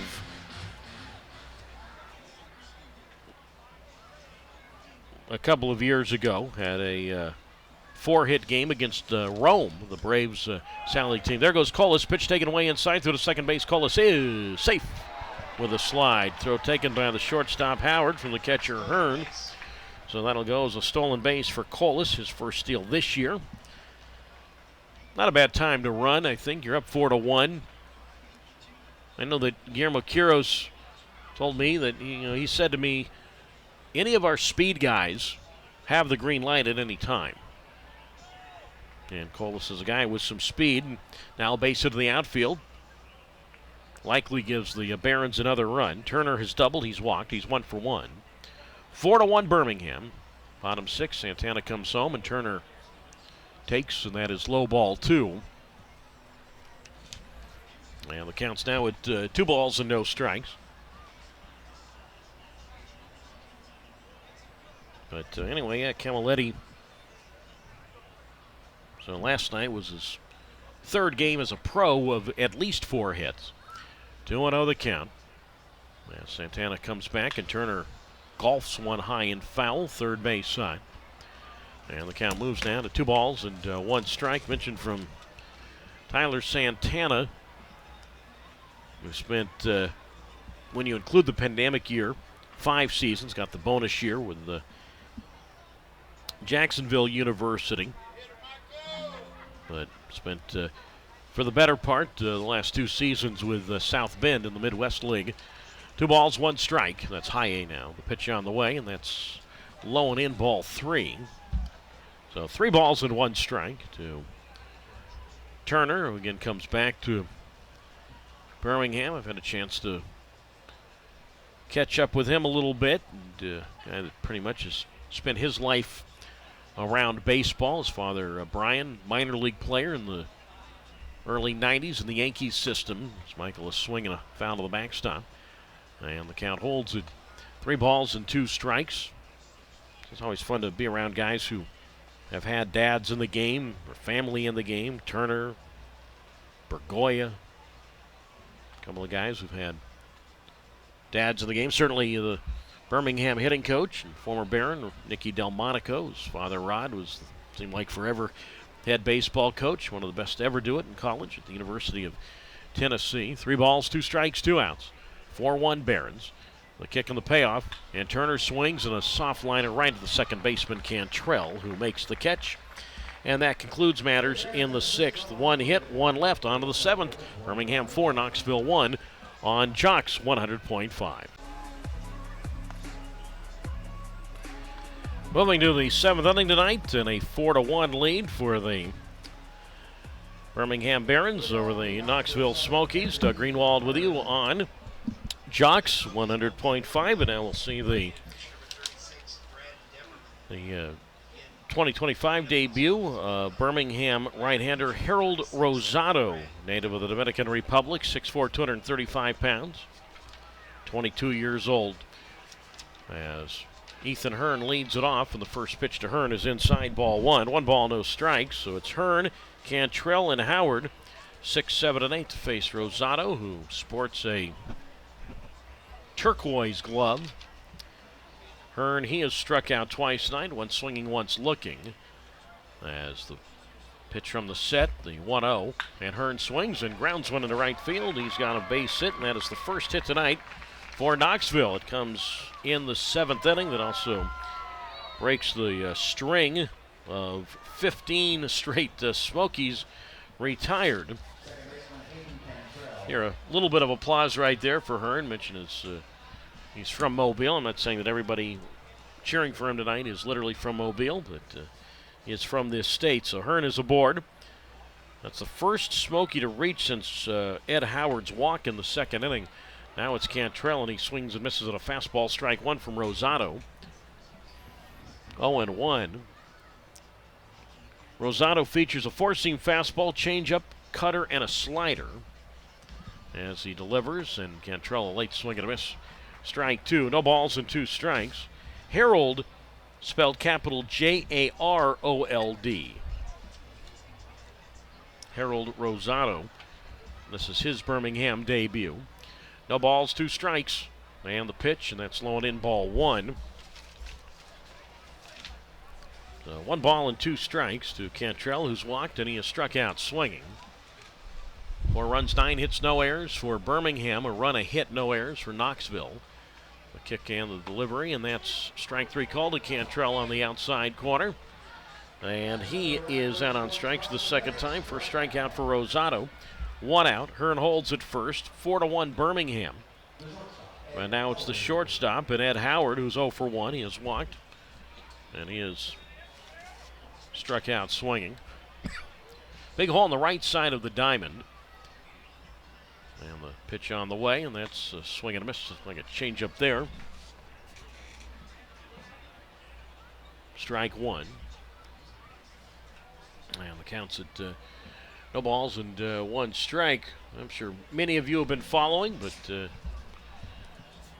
season coming to an end about half an hour ago for the Auburn men's basketball team, losing to Florida in the NCAA Final Four men's basketball. So Auburn is out. Florida will go on and play for the national title on Monday. The 0-1 outside, ball 1, 1-1. Rosado right back, and that's low, ball 2. So 2 balls and 1 strike to count. So as you know, I guess I'm learning in these parts. Auburn basketball is out, and now it's on to spring football 5 minutes later, I think. Pitch on the way, popped up foul right side, strike 2. And the count moves now to 2 balls and 2 strikes to Howard, who went to Mount Carmel High School in inner city Chicago. 2 balls, 2 strikes to count. Lead at first by Hearn, not a very big lead. Turner holds them on, and Rosado's pitch up and away. Ball 3. So 3 balls and 2 strikes. You got Howard from inner city Chicago, drafted by the Cubs. You have Gladney from inner city Chicago with Birmingham, playing obviously in the White Sox system. 3-2 the count with 1 out. 4-1 Barons. The payoff pitch off the plate, ball 4. So he loses Howard, and now that means the possible tying run comes up, and it's Wogu who was struck out swinging, and he has popped to first base. And the catcher, Narvaez, will come out and settle down Rosado. And I don't know if Rosado might be hurt. The pitching coach, John Kovalik, along with the trainer, A.J. Smith, come out, and not sure exactly what's taking place right now. Let's talk a little bit about the parent club of the Birmingham Barons, the Chicago White Sox, playing at Detroit. And the Tigers end up winning today 7-2, so similar scores, 7-4 yesterday, 7-2 today. Tigers win that ball game. Winning pitcher for Detroit was Reese Olson, now 1-1. And the loss to the White Sox pitcher in Davis Martin. And he falls to 0-1. Does the former Baron and Martin. So the White Sox now 2-6. Tigers are 4-4. White Sox have yet to homer in that series. Pretty much the lone bright spot today for the White Sox, Corey Lee. Had 3 hits this afternoon. Tigers had home runs from Kerry Carpenter, his third. Spencer Torkinson hit his second. So Tigers again, all 7 of the Tigers runs in that one coming over the first 3 innings. All right, well, whatever was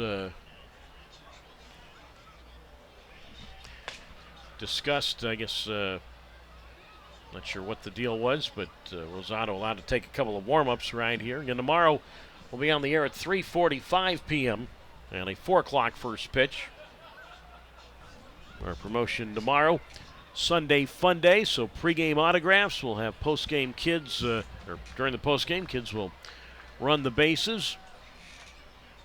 Presented by Jason Gardner State Farm, Mi Pueblo Supermarkets, and Alabama Power. Now the pitch on the way to Wogu is outside for a ball. And the count's now at 1 ball and no strikes. So Hearns at second, Howard's at first, and Wogu is the tying run. 4-1 Birmingham, man, the pitch, and Wogu, kind of a defensive no strike swing there, kind of a check swing foul ball, first base side.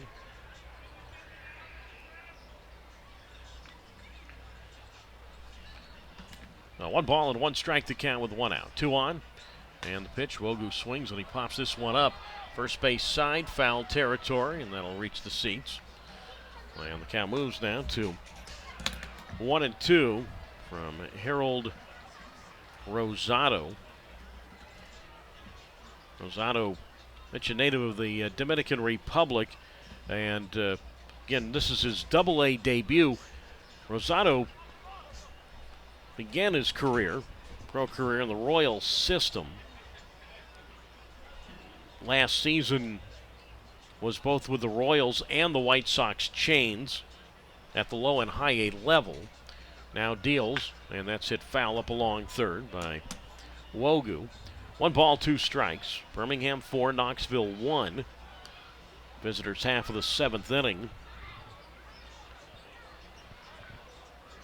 Was in the Carolina League last year, low A with Columbia, meaning in South Carolina. 27 games with the Fireflies, and then was with Winston-Salem after that.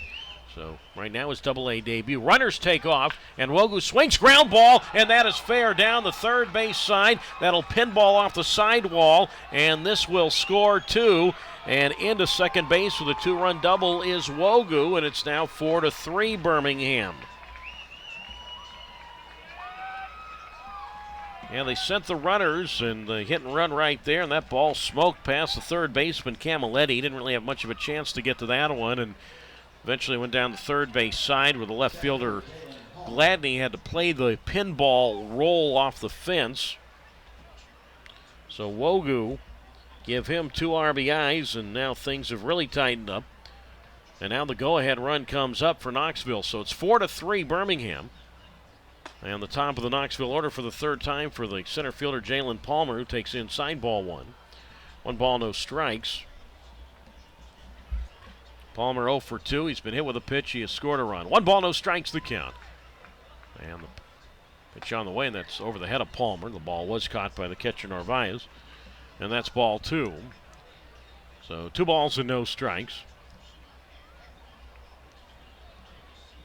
I got to tip your cap to the preceding batter. The one right before Wogu, Howard, with that full count walk. The 2-0 here, and that's popped up foul left side by Palmer. 2 balls, 1 strike. So game that had been 4-1 since the first inning. In other words, all the scoring had been in the first, and when innings 2 through 6 with nobody scoring. Now Knoxville knocking on the door of tying the game, or perhaps the long ball here takes the lead. As a swing here, line drive to right, but Veras is right there to make the catch. Tagging from second, Wogu. He's on his way to third. Here's the throw, the slide, the tag by Camilletti, and out is Wogu, and that's a double play, and that ends the top of the 7th. 9-5 on the double play. Fly ball double play goes 9-5. The right fielder Veras, the third baseman Camilletti. Stretch time for Birmingham as we go to the bottom of the 7th, 4-3 Barons. The new pitcher for Knoxville is Brad Depperman. And the first 2 pitches taken by William Bergoya have been balls outside. So 2 balls and no strikes. Top of the Birmingham order for the 4th time now. Bergoya, Gonzalez, and Gladney to face Depperman, his first appearance of the season. As Bergoya drives one foul off the facing of the roof left side. Strike 1. And the count is 2 balls and 1 strike. Bergoya 0 for 3 tonight. Depperman, the third pitcher this evening for Knoxville. Each team has had 3 pitchers. The kick on the 2-1, up and away, ball 3. So 3 balls and 1 strike. So Knoxville tightening things up a little bit with a 2-run double by Wogu, but still a lead for the Barons, who've led just about the entire way. The kick on the 3-1, and Bergoya swing and miss at a fastball. Strike 2. And the count is now at 3 balls and 2 strikes. 4 runs, 9 hits, no errors for Birmingham. 3 runs, 2 hits, and no errors for Knoxville. Tell you more about Depperman in a moment. The 3-2 pitch on the way, and Bergoya swings and pokes one to third, but playing perfectly off the line. Ramirez up with the baseball, and he'll throw it to McGarry at first. And Bergoya is out, 1 away, bottom of the 7th inning. Advantage is 4-3 Birmingham. And now Jacob Gonzalez will come up to face Depperman. 6 feet, 195 pounds is Depperman. He's 28 years old, 7th round pick in 2019 by the Cubs out of the University of North Florida, playing for the Ospreys. So back-to-back pitchers we've seen here tonight who have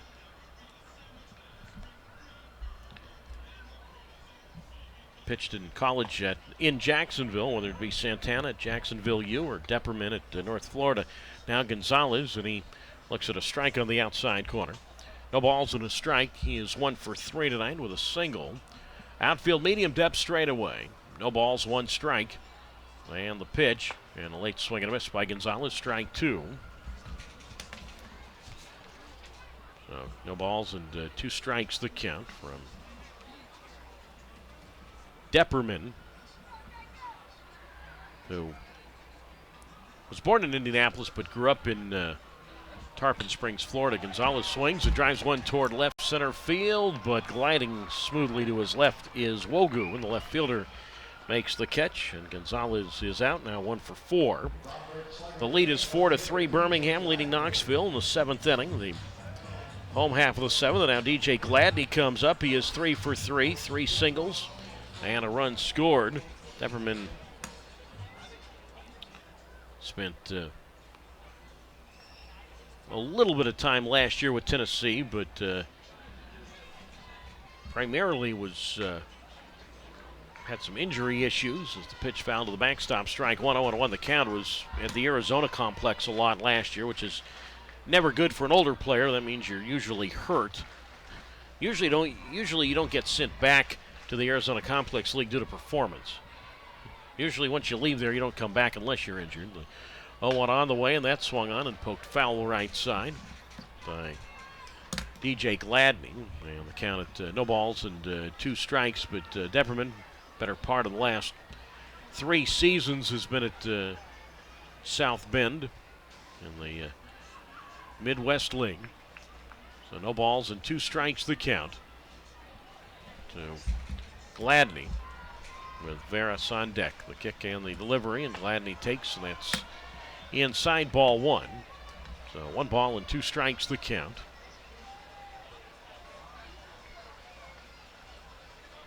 So the Barons scoring 4 times in the first inning. Gladney got that rally started with an infield single with 2 out, nobody on. The 1-2 on the way. Swing and a miss, strike 3. And Gladney is out, like a split finger pitch right there. And Depperman, a 1-2-3, 7th. On we go to the top of the 8th inning. 4 runs, 9 hits, no errors for Birmingham. 3 runs, 2 hits, and no errors for Knoxville. And Pedro Ramirez to lead it off for the Smokies. It'll be Ramirez, McGeary, and Murray to face Harold Rosado, who came on to the 7th inning and allowed a couple of runs in his Birmingham debut. Ramirez hitless in 3 tries tonight, and the first pitch to Ramirez is high ball 1. And the count's at 1 ball and no strikes.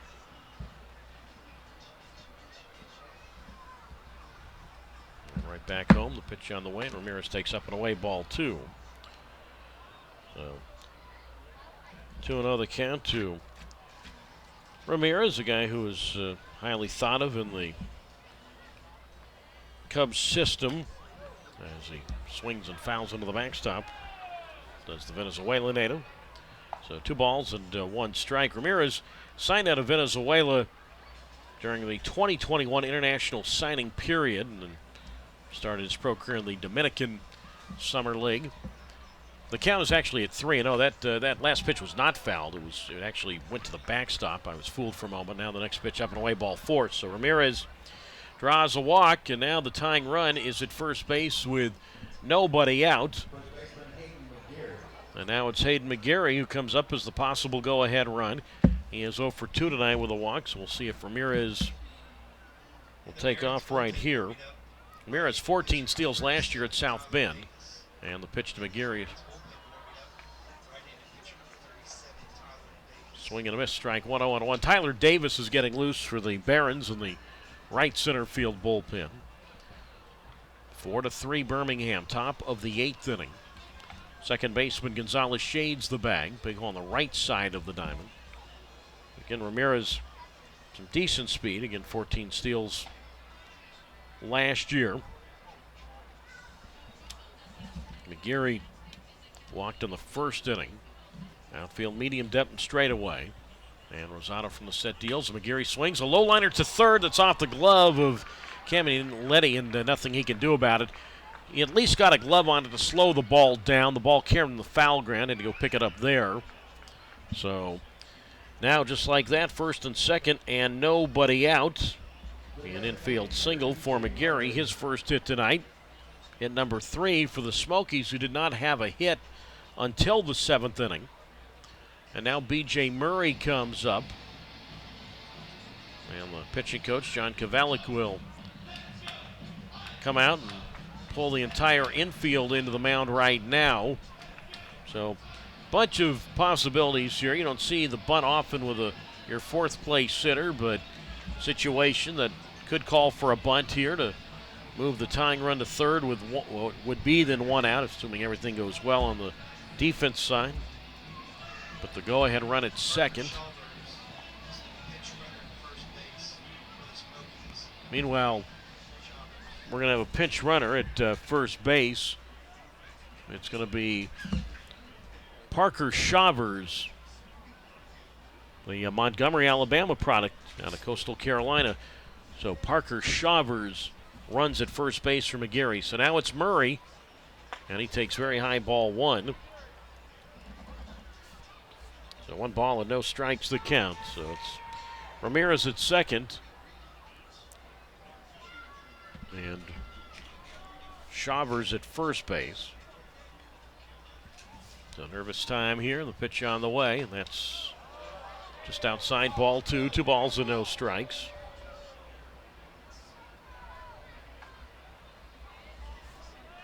So 2-0 the count to Murray, who's 0 for 2 tonight.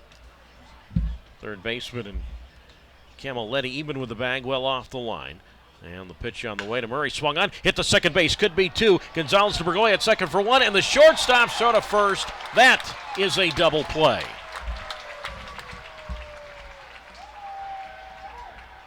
Tying run goes to third.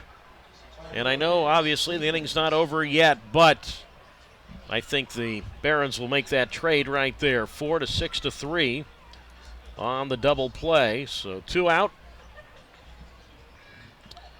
Tying run at third base, and now it's Stevens who bats. Of course, he's still now. The Smokies still have the go-ahead run at the plate. Stevens is 0 for 3, and he chops one foul up along third, strike 1-0-1. So it's now also back-to-back games, and I was talking about this with the Barons pitching coach, John Kovelik, before the game. And I mentioned this earlier in the game tonight, that last night he went out and talked to Noah Schultz, who was in trouble in the second inning, and Schultz, right after Kovelik's visit, got a double play ball. Kovelik comes out this inning. Rosado gets a double play ball. The 0-1 here.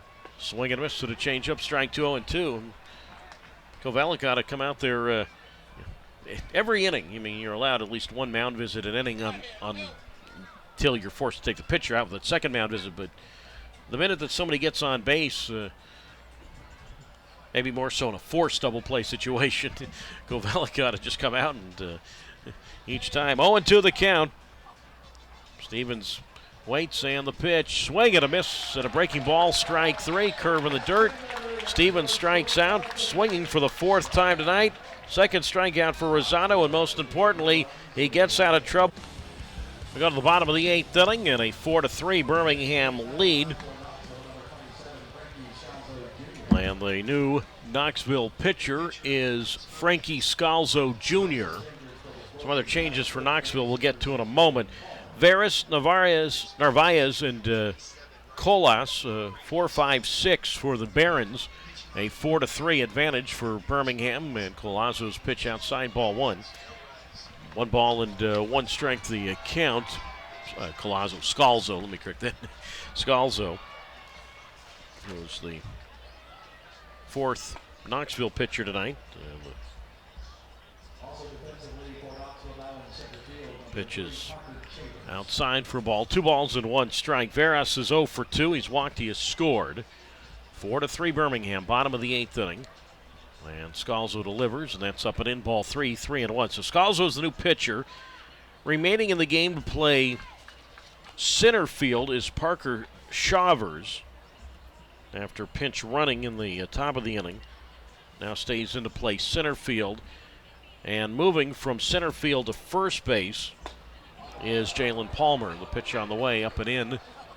And that's ball 3. 3 balls and a strike. So Palmer moves from center field to first base. Shavers stays in the game to play center field after pinch running. And Scalzo is the new pitcher.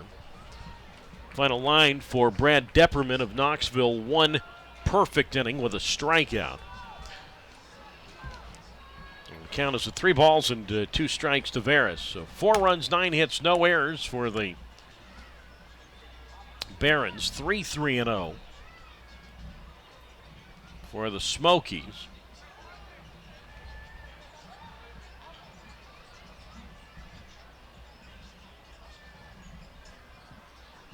Three balls and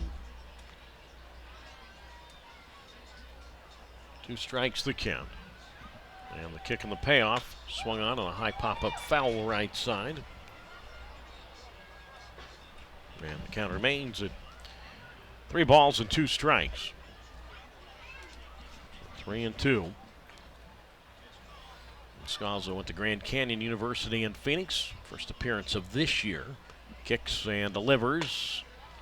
And that's just outside, ball 4. The catcher Hearn framing that one and was waiting for the call by the plate umpire in Tyler Hovick, but no avail. So that is a leadoff walk, and obviously the Barons wouldn't mind another run right here. So Veras has got good speed down to first base, and now Omar Narvaez comes up. He's 2 for 3, 2-run double in the first inning. And the Barons have led since then as he takes high ball 1 from Scalzo. And the count's at 1 ball and no strikes.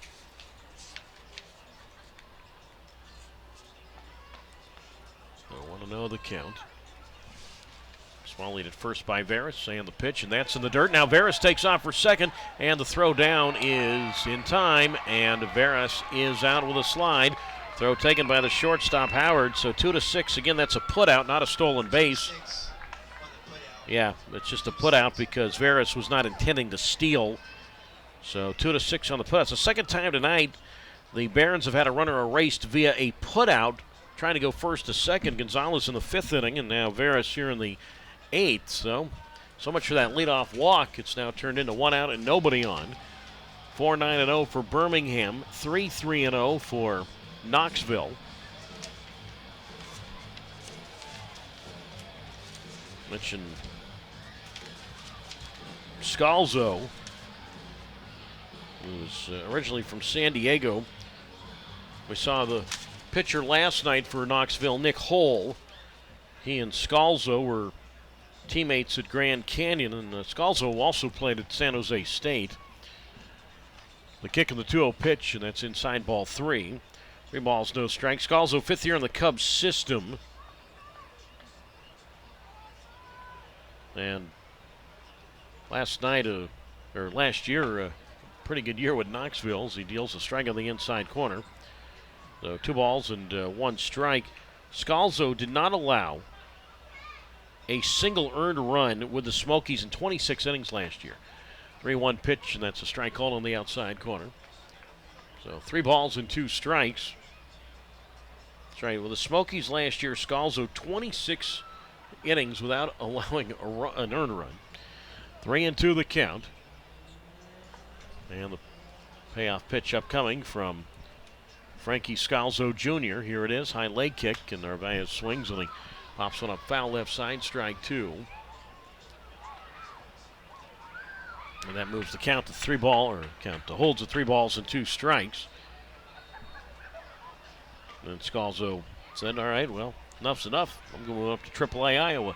3-2 the count. Kicking the payoff. And that's inside ball 4. So Scalzo, he's walked the first 2 batters of this inning, but one has been erased. So Narvaez at second base now, Narvaez down to first. And looks like we will see a pinch runner by the time Narvaez eventually goes down and puts his feet at first base. And now I am very excited to see the running ability here of Riku Nishida, who had 49 steals last year, or at least within the White Sox system, the Osaka, Japan native in Rishida. So he pinch runs at first, and now it's Colas. And the pitch is outside ball 1. 1 ball and no strikes. So Rishida, a guy who, or Nishida, I should say, not Rishida, Riku Nishida. Nishida, a guy that can play second base and the outfield. So Nishida pinch running right now. 4-3, Birmingham, and the pitch way inside for a ball. So 2 balls and no strikes the count. So Nishida in the runner at first base. Pitch running for Narvaez. Outfield medium depth straight away. Infield around to the right. Scalzo's pitch, and Colas, who homered in the first inning, flies one high and foul left side. Strike 1. So 2 balls and 1 strike. There is action in the Birmingham bullpen, so unless the Barons should extend this lead by more than 3 runs, looks like it'll be a safe situation for the second straight night. The 2-1 pitch inside ball 3. So 3 balls and 1 strike. Tyler Davis, I mentioned his name earlier, but I'll mention it again. Tyler Davis warming for the Barons. 3-1 the count with 1 out. And the pitch, and that's fouled off left side, strike 2.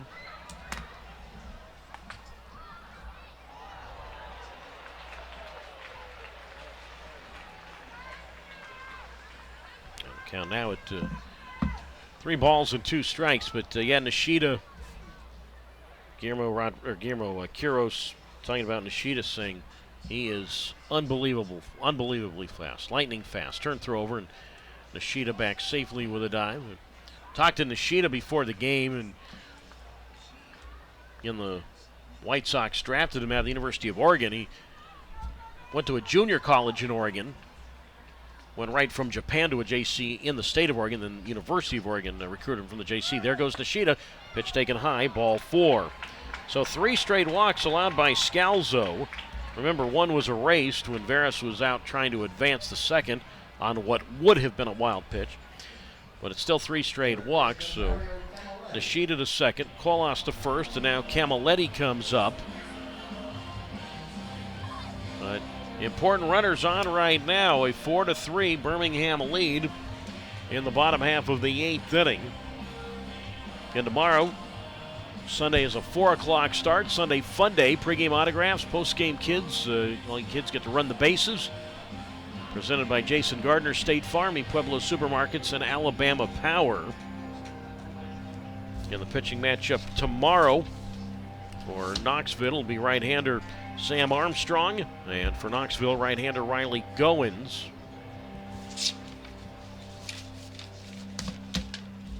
And then off to Chattanooga. Of course, our next radio broadcast will be when the team gets home against Biloxi in a little over a week. So now Camaletti comes up with the runners at first and second and 1 out. 4-9-0 for Birmingham, 3-3-0 for Knoxville. Smokies after this series will head up I-65 and head to Madison, see Rocket City. Runners at first and second, and the pitch, and that's high outside, ball 1.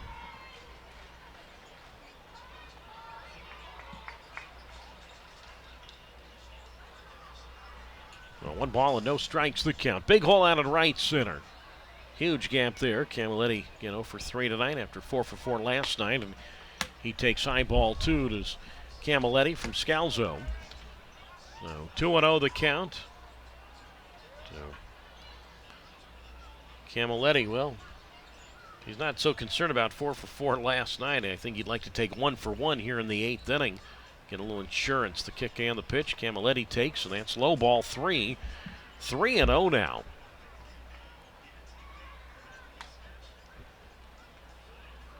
Looks like somebody about to get warm in that Knoxville left center field bullpen. So 3 balls and no strikes the count. Nishida at second, Kolas at first. And the 3-0 pitch, that's way up and away, ball 4. That's now 4 straight walks issued by Scalzo. But yet, nothing to show for it for the Barons. So Nishida goes to third, Kolas to second, Camaletti reaching for the first time tonight. So that loads them up. And now it's Burke, who is 0 for 3. In the Smokies bullpen warming up. Left-handed pitcher number 29, Mitchell. And the pitch on the way is a strike on the inside corner. No balls and 1 strike. Mitchell Trainski is warming up, a lefty for Knoxville. Well, big moment here. This is where the game could be won or lost for Birmingham. Scalzo delivers, swung on a pop-up foul right side by Burke. Strike 2, 0-2 is one of these situations where you're up by a run. Really, really crucial, especially with 1 out and the bases loaded, to at least get a run in. Get a little more breathing room going to the 9th inning. No ball, 2-strike pitch, and Burke takes very high, ball 1 from Scalzo. Tonight's attendance, 2,895. Tonight's attendance, 2,800. So 1 ball and 2 strikes the count. Runners lead at every base.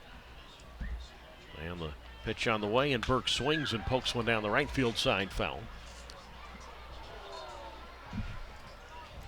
And the count at 1-2. So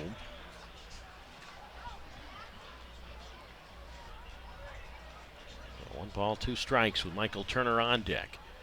Runners lead at every base, and the pitch, and that swung on and rolled foul up along third. And the count holds at 1 ball, 2 strikes. Paid crowd tonight, 2,800 and 95 on this first Saturday of the minor league baseball season. It's always fun to, well, it's fun any night here at the ballpark, but obviously on a Saturday night, chance to get out. Nice weather here tonight. The 1-2 pitch, swing and a foul to the backstop. And the count holds at 1 ball, 2 strikes. And imagine some of you out there said, no, I'm going to watch Auburn in the Final Four in Florida beating Auburn to go to the NCAA Division I Men's Basketball Championship. That'll be Monday night. I know where I'll be Monday night, in front of the TV, watching the championship game. 1 ball, 2 strikes the count with 1 out. Big hole in left center. 4-3 Barons. The pitch. Burke takes very high, ball 2. And the count is now at 2 balls and 2 strikes to Burke out of Southeastern Louisiana University.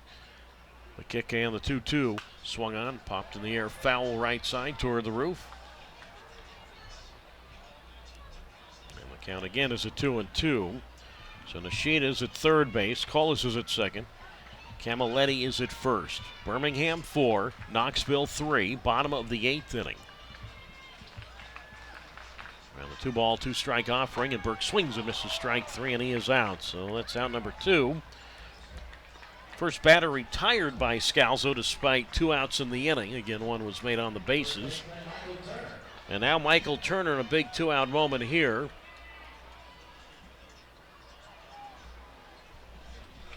And looks like there will be a pitching change. So we will step out to the new pitcher for the Knoxville Sounds will be Mitchell Terensky when we return with the score. Bases loaded and 2 out in the bottom of the 8th. Birmingham 4 and Knoxville 3.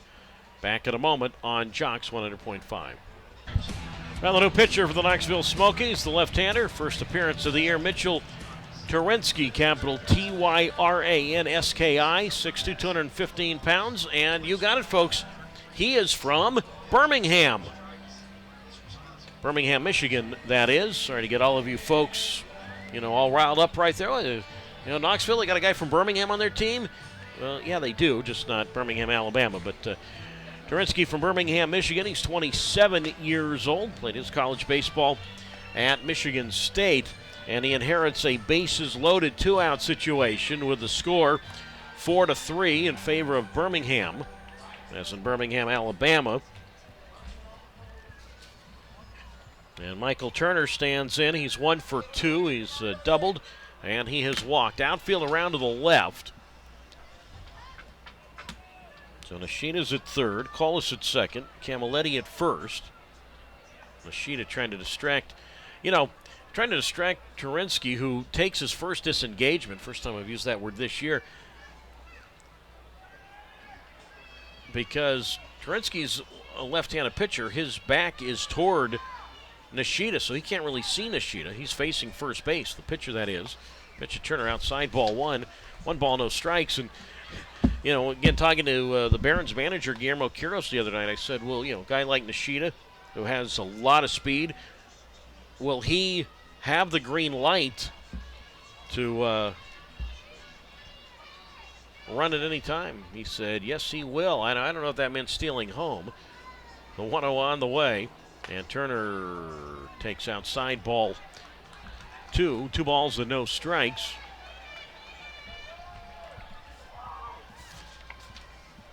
That would be gutsy, that's for sure. And at the third baseman, I saw a moment ago, Ramirez creeping a little closer to the bag now to keep Nishida obviously close. The 2-0 here.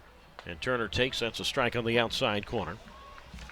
So 2 balls and 1 strike the count.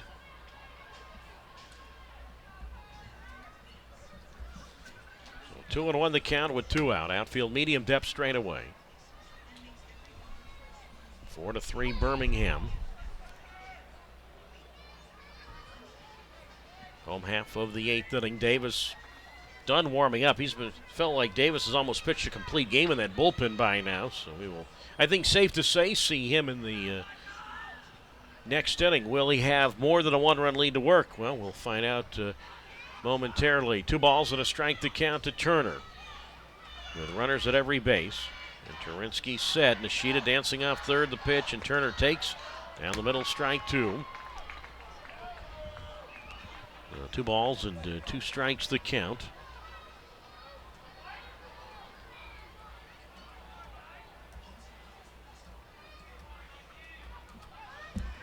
2-2 the count from Mitchell Turinsky, who's also been in the Dodgers system.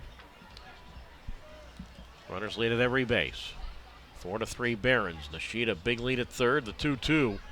Turner swings and misses, strike 3. Got him on a pitch out of the zone, trying to protect, but comes up empty. He is out. So the Barons, bases loaded, 1 out in the 8th, do not score. And we'll see if that comes back to hurt. So 4 walks in the inning, but nobody scoring. Well, we go to the 9th inning and a 4-3 lead for the Birmingham Barons, and Tyler Davis is the new pitcher for Birmingham. The new catcher is Adam Hackenberg. So Hackenberg's first appearance of the season. Hackenberg will bat 5th, and again he does the catching. So Tyler Davis on to try and close it. It'll be Hearn, Cantrell, and Howard. 6, 7, and 8 here in the top of the 9th inning. Hearn is 1 for 3. Got the 2-run 7th going with a single and scored a run. And Tyler Davis's pitch popped up foul. Left side strike 1-0-1. Davis a 4-seam fastball, cutter, slider, and a changeup. 6'3", 210 pounds, 26 years old, out of the Houston area. Outfield medium depth, and the pitch on the way, and that swung on and looped in the left field, a base hit. So the Mobile product, and Ethan Hearn has a single to left. He's now 2 for 4, and now it's Cantrell as the go-ahead run.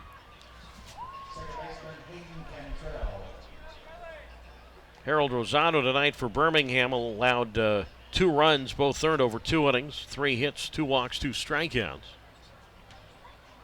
Frankie Scalzo Jr. for Knoxville, 2/3 of an inning, 4 walks and a strikeout. Now Cantrell, and he takes outside, snap throw to first, and back safely with a dive is Hearn. Catcher Hackenberg to the first baseman Turner there.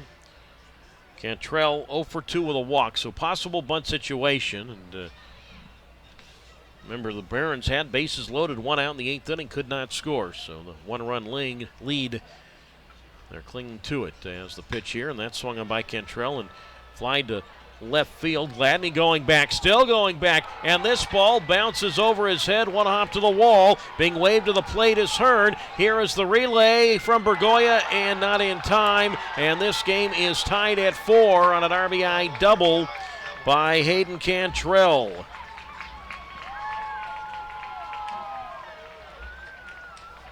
So about 3-4 pitches into this inning, Knoxville ties it.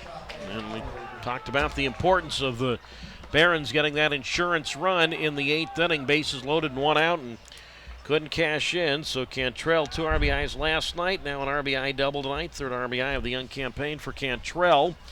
So we start anew at 4. And now a runner at second with nobody out. So Hearn has started the 2 late inning rallies tonight for Knoxville.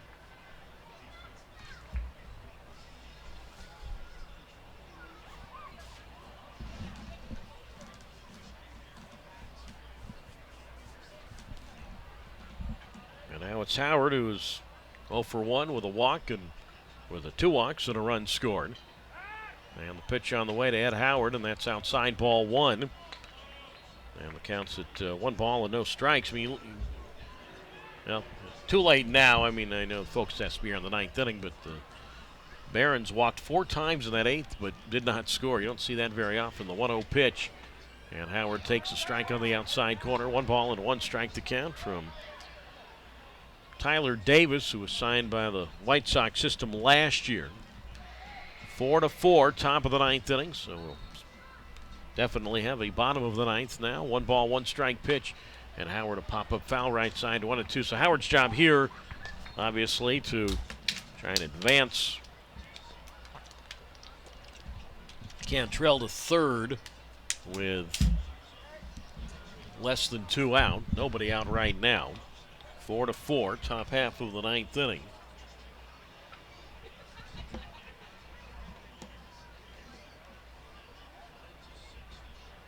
Howard walked and scored in that 2-run 7th, and he takes, that's off the plate from Davis, ball 2. So 2 balls and 2 strikes. So Davis is the 4th Birmingham pitcher tonight. It's been Smith, Plymel, Rosado. Well, now Davis. Knoxville's had 5 pitchers. 2 balls, 2 strikes the count. 4-4, top of the 9th, and the pitch just off the plate. Hackenberg, the catcher, trying to frame that one.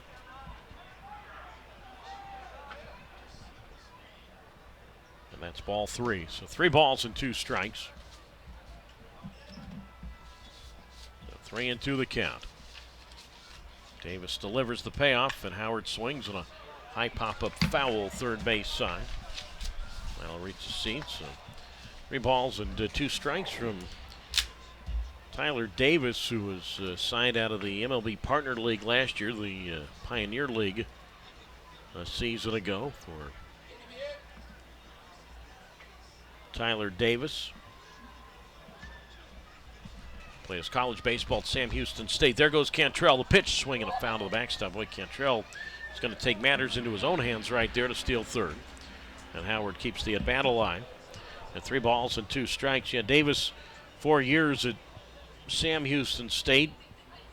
But Davis last year was with the Oakland Ballers of the Pioneer League, MLB Partner League team. And the White Sox signed him from there. 3-2 the count. And the payoff. And Howard swings and pops this one up foul right side.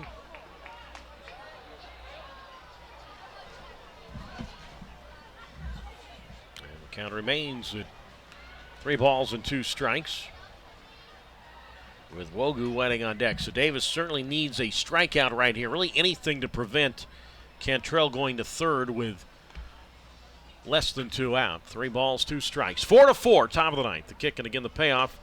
Strike 3 called outside corner, and Ed Howard is out. So Davis, anytime he needed a strikeout, that was it right there. So that's 1 away. And now it's Wogu, who had a 2-run double in the 7th inning. And he is 1 for 3. 4 runs, 9 hits, no errors for Birmingham. 4 runs, 5 hits, and no errors for Knoxville. Outfield medium depth straightaway. And the pitch, and Wogu takes outside ball 1. And the count's a 1 ball and no strikes. And Davis did get 4 games of AAA time last year, but this is his AA debut. Obviously his Birmingham debut, the 1-0, and Wogu fists one in the air, foul toward the roof, right side, strike 1. And the count's a 1 ball and 1 strike to Wogu.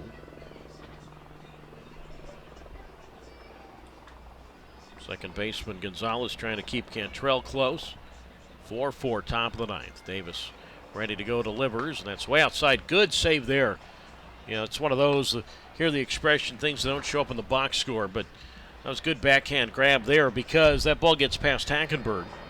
Then Cantrell goes to third with 1 out. That really would have offset that strikeout. So good play there by Hackenberg, knowing the importance, especially with 1 out. The pitch on the way, and that's inside. Ball 3 now to Wogu, the University of Michigan alum. So 3 balls and 1 strike. Yeah, Tyler Davis last year began the season pitching professionally in Northern California. 3 balls, 1 strike. And the pitch to Wogu. Chases that breaking ball, misses out of the zone. Strike 2. 3-2 the count.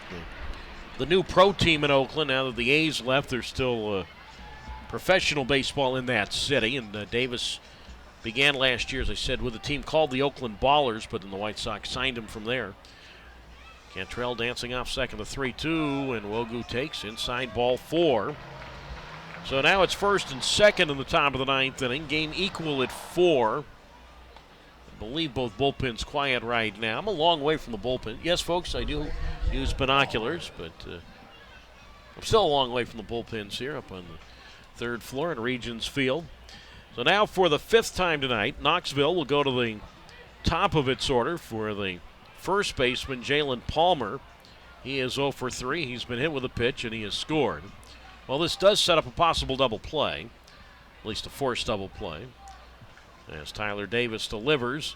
And that's very high, and that goes to the screen. There's no chance Hackenberg had to have that one. That was a wild pitch. I mean, that was way over his head. Nothing he could do there. So the wild pitch moves Cantrell to third and Wogu to second, as Hackenberg eventually has to go to the screen to retrieve that baseball.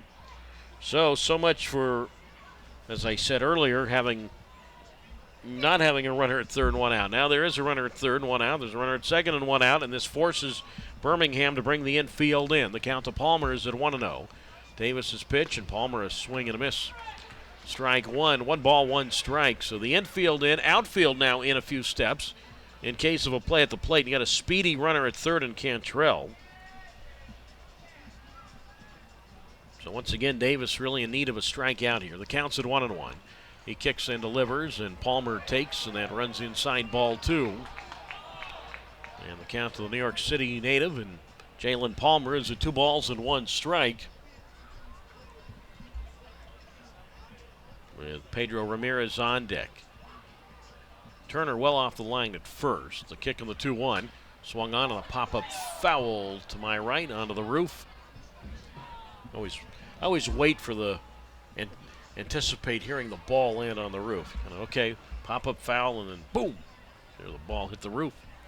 2 balls, 2 strikes. So now, mentioned Davis, a little closer to that strikeout now. His right arm dangling down. First base side of the rubber comes set.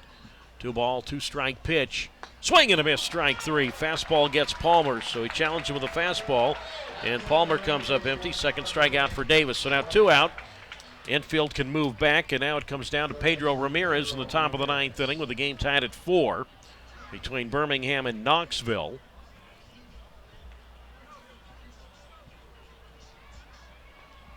Pedro is 0 for 3 tonight with a walk. And now Cantrell really trying to distract Davis, dancing off third. The pitch inside ball 1, 1-0. I mean, Cantrell, now of course, Davis being a right-handed pitcher does have the angle seeing Cantrell from third as opposed to a left-handed pitcher where your back is toward third. But Cantrell, I think, certainly trying to get Davis to balk. 1 ball, no strikes. And the pitch, and that's up and away, ball 2, 2-0. Large part, the third baseman, Camilletti, isn't exactly holding I mean, you don't hear the expression, the third baseman holding a runner on, but is playing, I'd say, decent size off the bag. 2 ball, no strike pitch. And Ramirez takes up and away, ball 3. 3-0 the count with Shavers on deck. So 3 balls and no strikes. Birmingham 4, Knoxville 4. Runners at second and third, 2 out, top of the 9th inning. And Davis delivers, and Ramirez takes, and that's the get me over 3-0 strike, so called strike 1.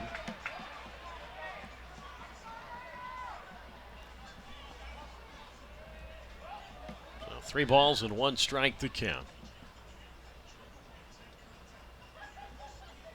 On this very pleasant evening for baseball here in early April in Alabama. 3-1 the count. Game equal at 4. The pitch on the way, and Ramirez swings, drives one toward right center. That's going to get down, and that's going to give Knoxville a 2-run advantage. Cantrell and Wogu each score. It's a 2-out hit in the top of the 9th inning by Pedro Ramirez, and it is now 6-4 in favor of Knoxville.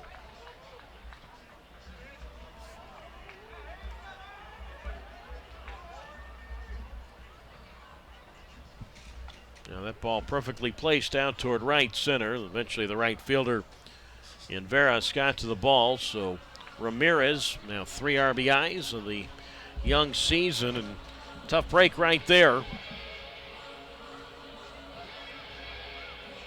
Talking about that wild pitch. It's one thing if 1 run scores. And again, I realize pitch selection might be different with a runner at second versus a runner at first.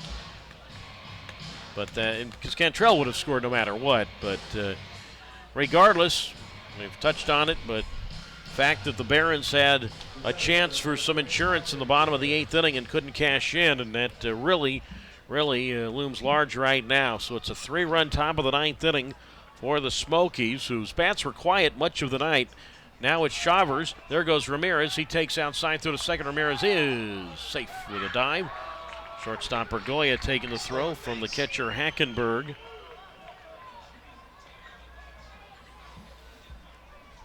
So steal for Pedro Ramirez. Count to Chavers is at 1-0. Chavers up for the first time this season. Came in to pinch run in the 8th inning, stayed in the game to play center field. Turn, throw back to second, and the ball goes into center field, and now Ramirez will go to third as the shortstop Bergoya has to track the ball down. Errant throw from the pitcher Davis, so he is charged with the error. E1. That's the first error of the series for either team. Count to Chavers holding at 1-0, so now a runner at third base with 2 outs. 6-4 Knoxville, top of the 9th. And the 1-0 pitch, and Chavers takes outside ball 2. So 2 balls and no strikes to Chavers, who is from Montgomery and played his college ball at Coastal Carolina. 7th round pick by the Cubs in 2021. There's the pitch on the way, is outside, and that's ball 3. So 3 balls and no strikes. Chavers made his Smokies debut last year, 17 games last season with the Tennessee. 3-0 the count with Murray on deck. 6-4 Smokies and the pitch, and that's very high, ball 4. So, yeah, Davis does have a couple strikeouts in this inning, but a couple of walks and 3 hits. There's been a wild pitch.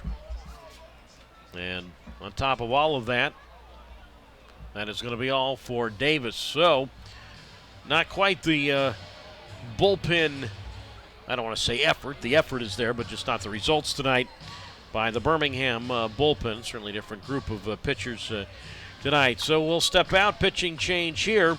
Top of the 9th inning. Knoxville has scored 3 times to take the lead at 6-4. And back to tell you about the new Birmingham pitch in a moment on Jocks 100.5. We are in the top half of the 9th inning. And Jacob Polish comes on to do the pitching, capital P-A-L-I-S-C-H. So, not the outing that Tyler Davis had in mind. So, Polish again comes on to pitch with a 3-run inning for Knoxville. So Davis obviously is not his line not complete yet, but does last 2/3 of an inning. So he gives the ball now to Jake Polish out of the Dallas area from Richardson, Texas. 6'4", 215 pounds. 26 years old, was at Birmingham last year where he was 4-3 with the Barons and a 3.75 earned run average. And now B.J. Murray stands in. He is 0 for 3. He has walked. That was in the first inning. Runners at the corners. Top of the 9th. 2 outs. 6-4 Knoxville. And Polish delivers, and Murray takes low and in, ball 1. And that moves the count to 1 ball and no strikes. Doug Greenwald with you on 100.5 Jocks.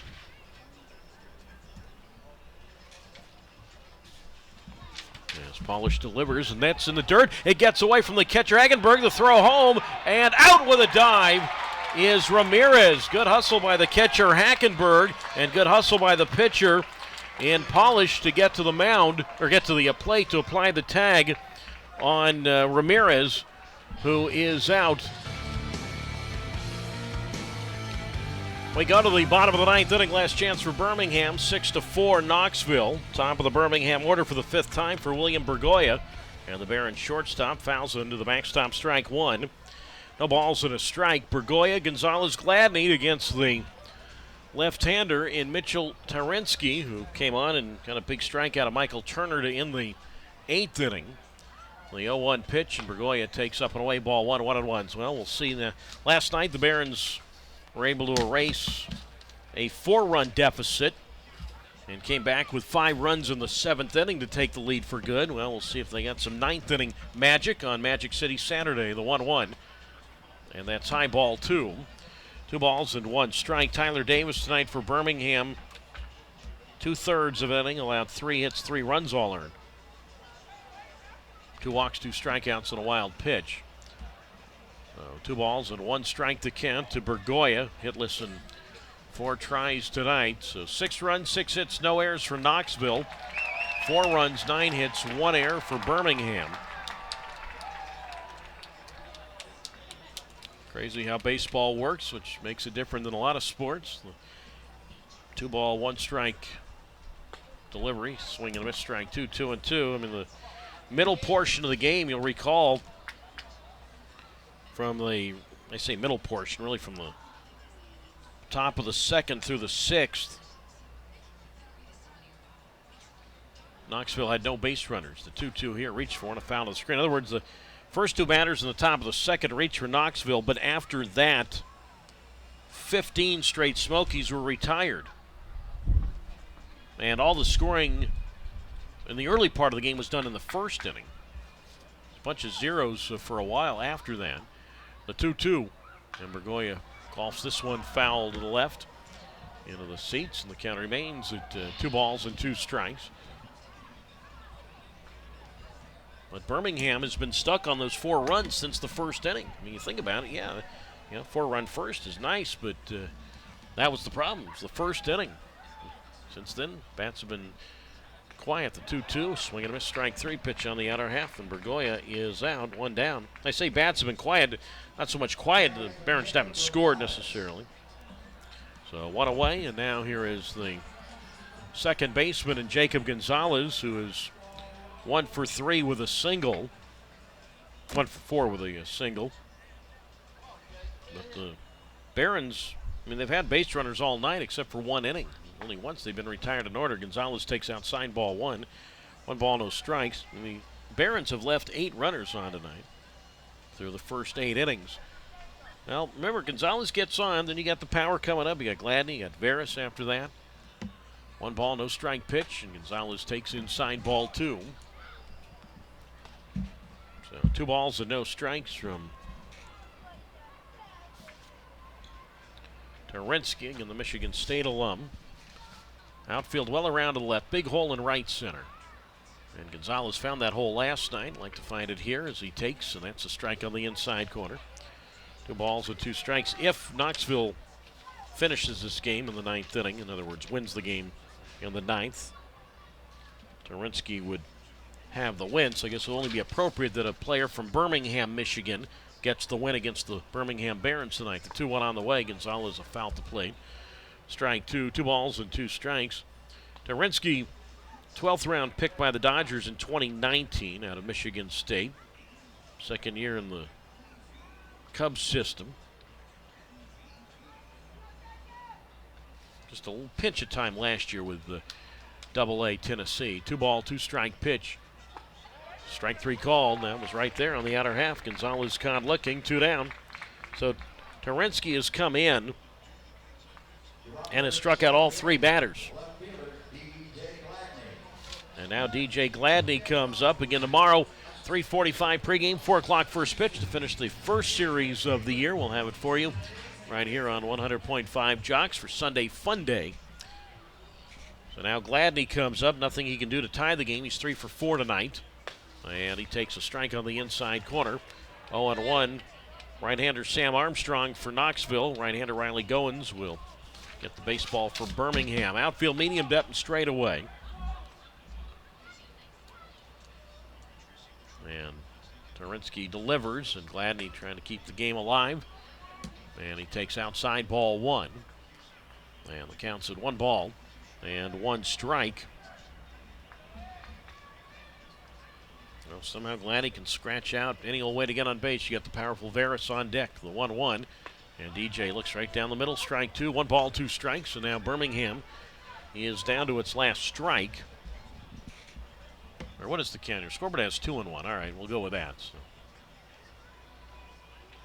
Okay, no, the scoreboard now has updated. I was right. 1-2. So Birmingham down to its last strike. The 1-2 pitch. Swinging a pop-up foul right side.